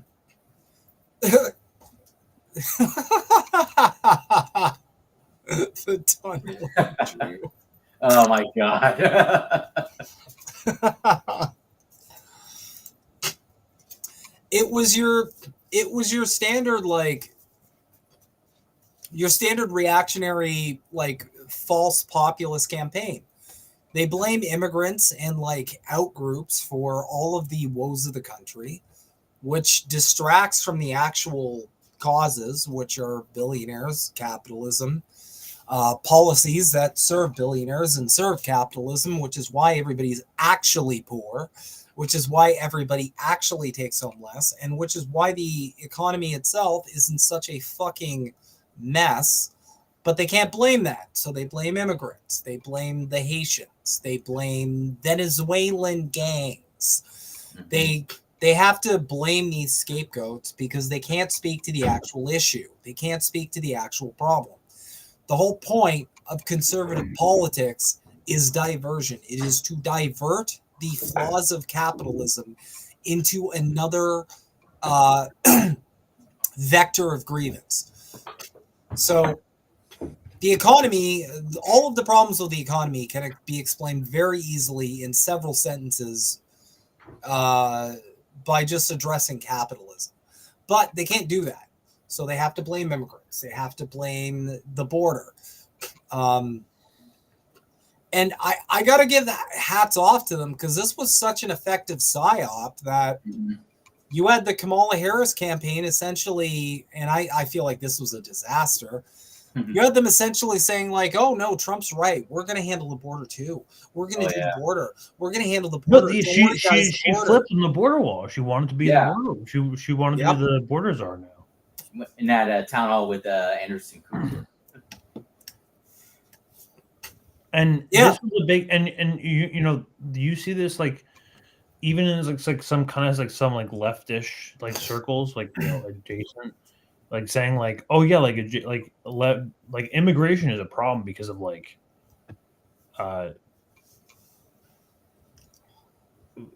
without like really addressing the imperialism aspect of it. Like really, like people would just say like, well, we can address that immigration is a problem. Like we have like people, like a lot of like people coming into the, like especially in like blue states now. But no one ever address, like if you don't follow that up with the point that we like destabilize and overthrow all of these countries in Latin America, and then you expect not to have people coming here. Like I don't know like what your argument is. Like, I also just don't get it because like all of their points make no sense. They'll say things like illegal aliens are coming in and voting, where it's like they can't do that. Illegal aliens are coming in and taking advantage of like social safety nets, all that. If they're illegal, they can't do that. And the other thing too is that with immigrants, like they're going to have to come in and they're going to be like, that helps the economy because they still have to eat. They still have to rent somewhere. They still like people specifically stimulate the economy because that's a person who needs goods and services. That's a person who needs to work. And reactionaries never really understand that in any of their anti-immigrant rhetoric. They think it's like immigrants just are this vacuum where they can just come into a country and just take. And that doesn't really make sense. At least from my perspective. But again, like this was such a successful like propaganda piece that you had everybody dancing to Trump's tune on this. Yeah. And the weird thing about the Democrats is at no point in time, and I don't know why they do this, and this might be a psyop in and of itself, but the Democrats never just go like, hey, that's not true. Here's the statistics. When Trump's like, these illegal immigrants are causing all of that. Like, they never go like, hey, that's not true. This is how this thing works. Or just the whole, like, Joe Biden messed up the border thing. Like, you can look it up. Joe Biden actually deported more people than Trump did. Yeah. So they could just say, like, hey, so if you care so much about immigration, why did you deport less people than Biden did? They could easily clap his cheeks on this, but they don't. And what was They it that Jen accept it. Psaki said? That she said these aren't cages, these are what was the different word she used instead of cages? Migrant detention facilities. Yeah, or something? yeah, facilities. Yeah. Yeah, so I mean, even Trump's not pulling through on his policies. There's a whole civil war, civil war on this going on right now. Where would you put the border? Where would you? I would say an A, maybe. I'd say or B. I'm not really sure. No, maybe a B.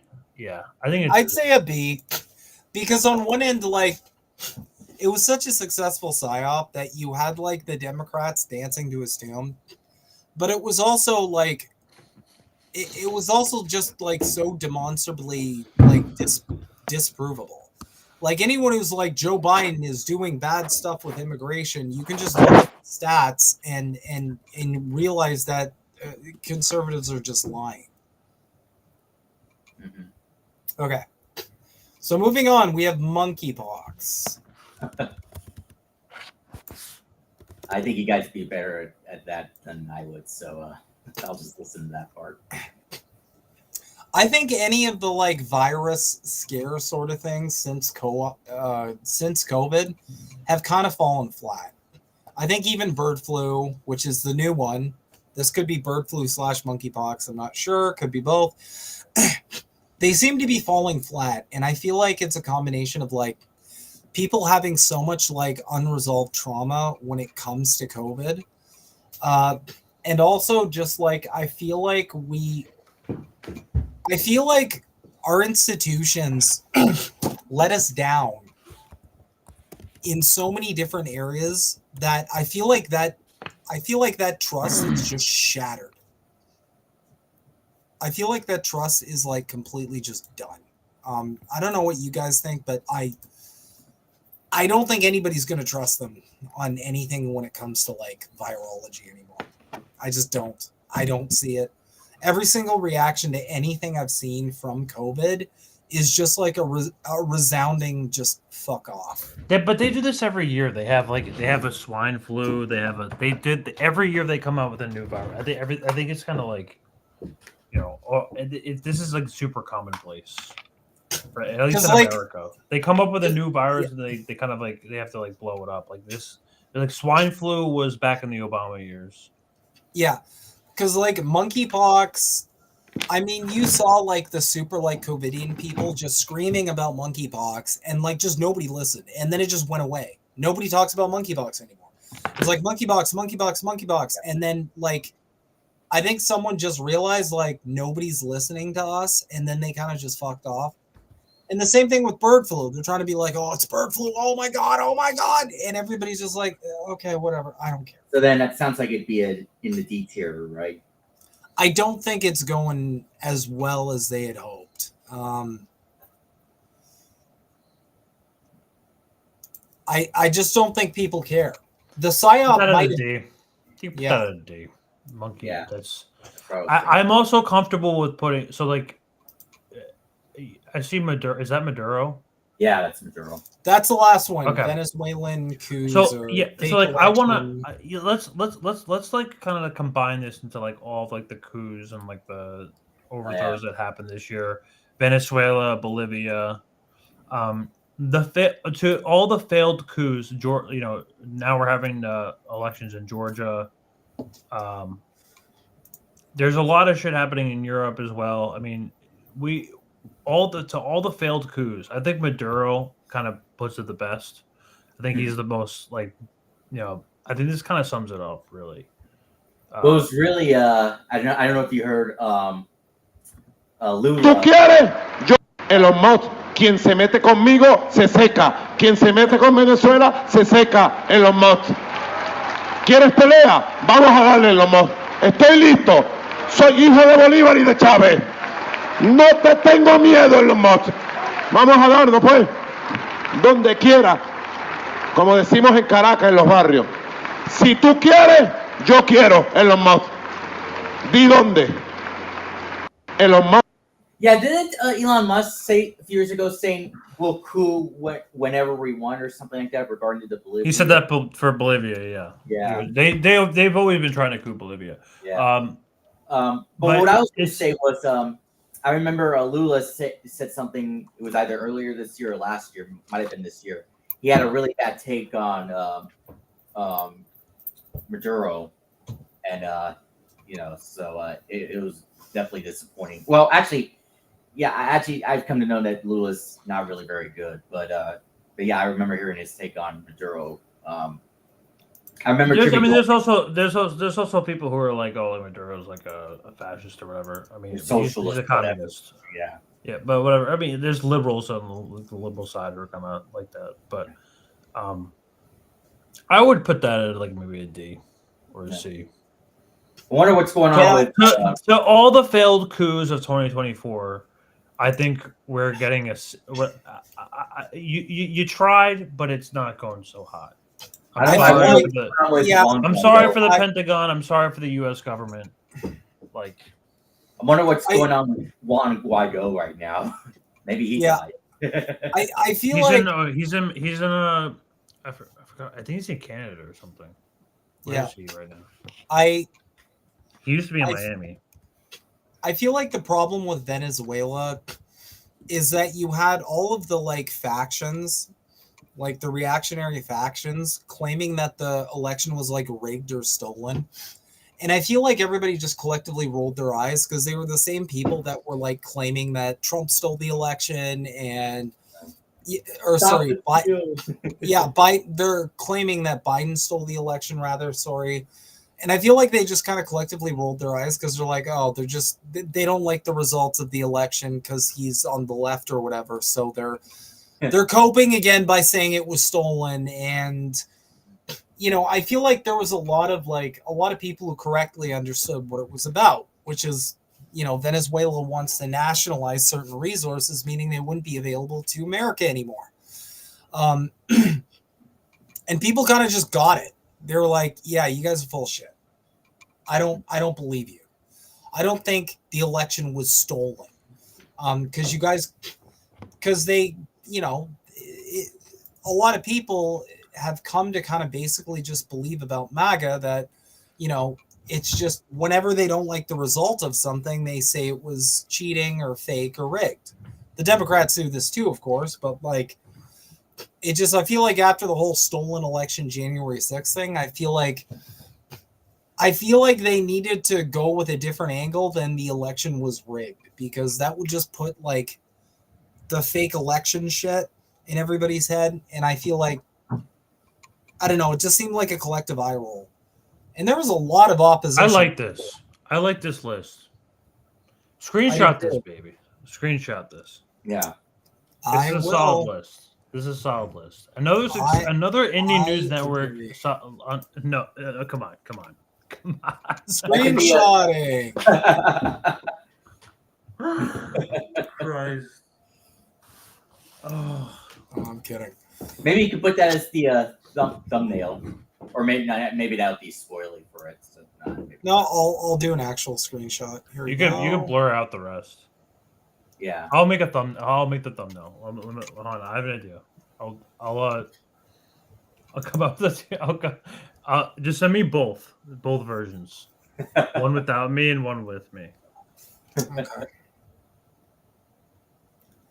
Actually, wait. I just gotta give me a sec here. Oh, it won't let me put it on twice. Damn. I was just gonna flood it with pictures of you.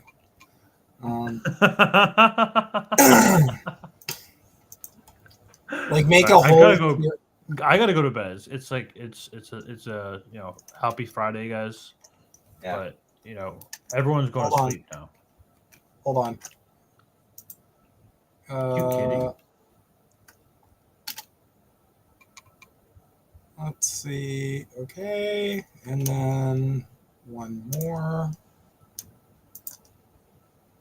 Don't save. Cancel. And that's the one with you. Okay. All right. I said both. All right, but yeah, that's a solid. That's a solid list. That is a pretty solid list. I mean, we touched all the major ones. I think. I definitely think my main one was I'll go on record saying like Trump ultimate psyop. I think Tulsi's up there too. The tunnel Jews was definitely like, I mean, that just broke everybody's brain when it happened. So that was pretty crazy. And yeah, I feel like this is a pretty solid list. I like where we ended up with Luigi too. I think that was pretty good.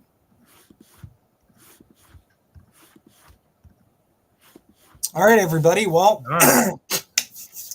that was the 2024 tier list here on Snow Himbo Streams. I'd like to thank Big Matt, Shid Mad Crab, and Alex, Shid Mad Crab, and Alex for joining me on this journey together. I definitely had a lot of fun. We'll have to keep up with the tier lists because I know these are always a hit. But yeah, I hope everybody has a happy Boxing Day. Check out Indie News Network for a full list of all the rest of the shows. I will be back with Maple Files on Monday. And yeah. And check out Angel in the afternoon tomorrow at 7 Eastern, and then Pro Wrestling Talk at 8 Eastern on Saturday. Yeah. Oh wait, just give me. Hold on, I have a last minute installment to the tier list. Installment. God damn. Alex Knight.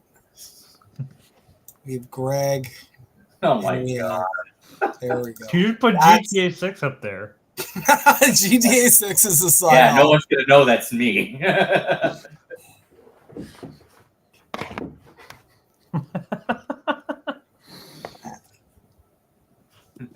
And we were like, "What? GTA 6 is it psyop? What the fuck are you talking about?"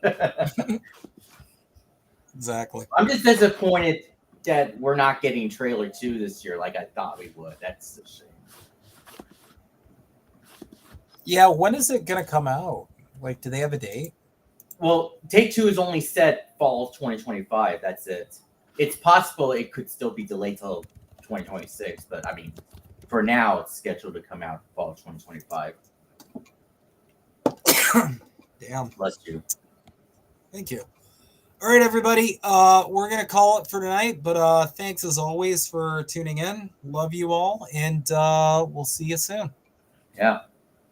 Peace out.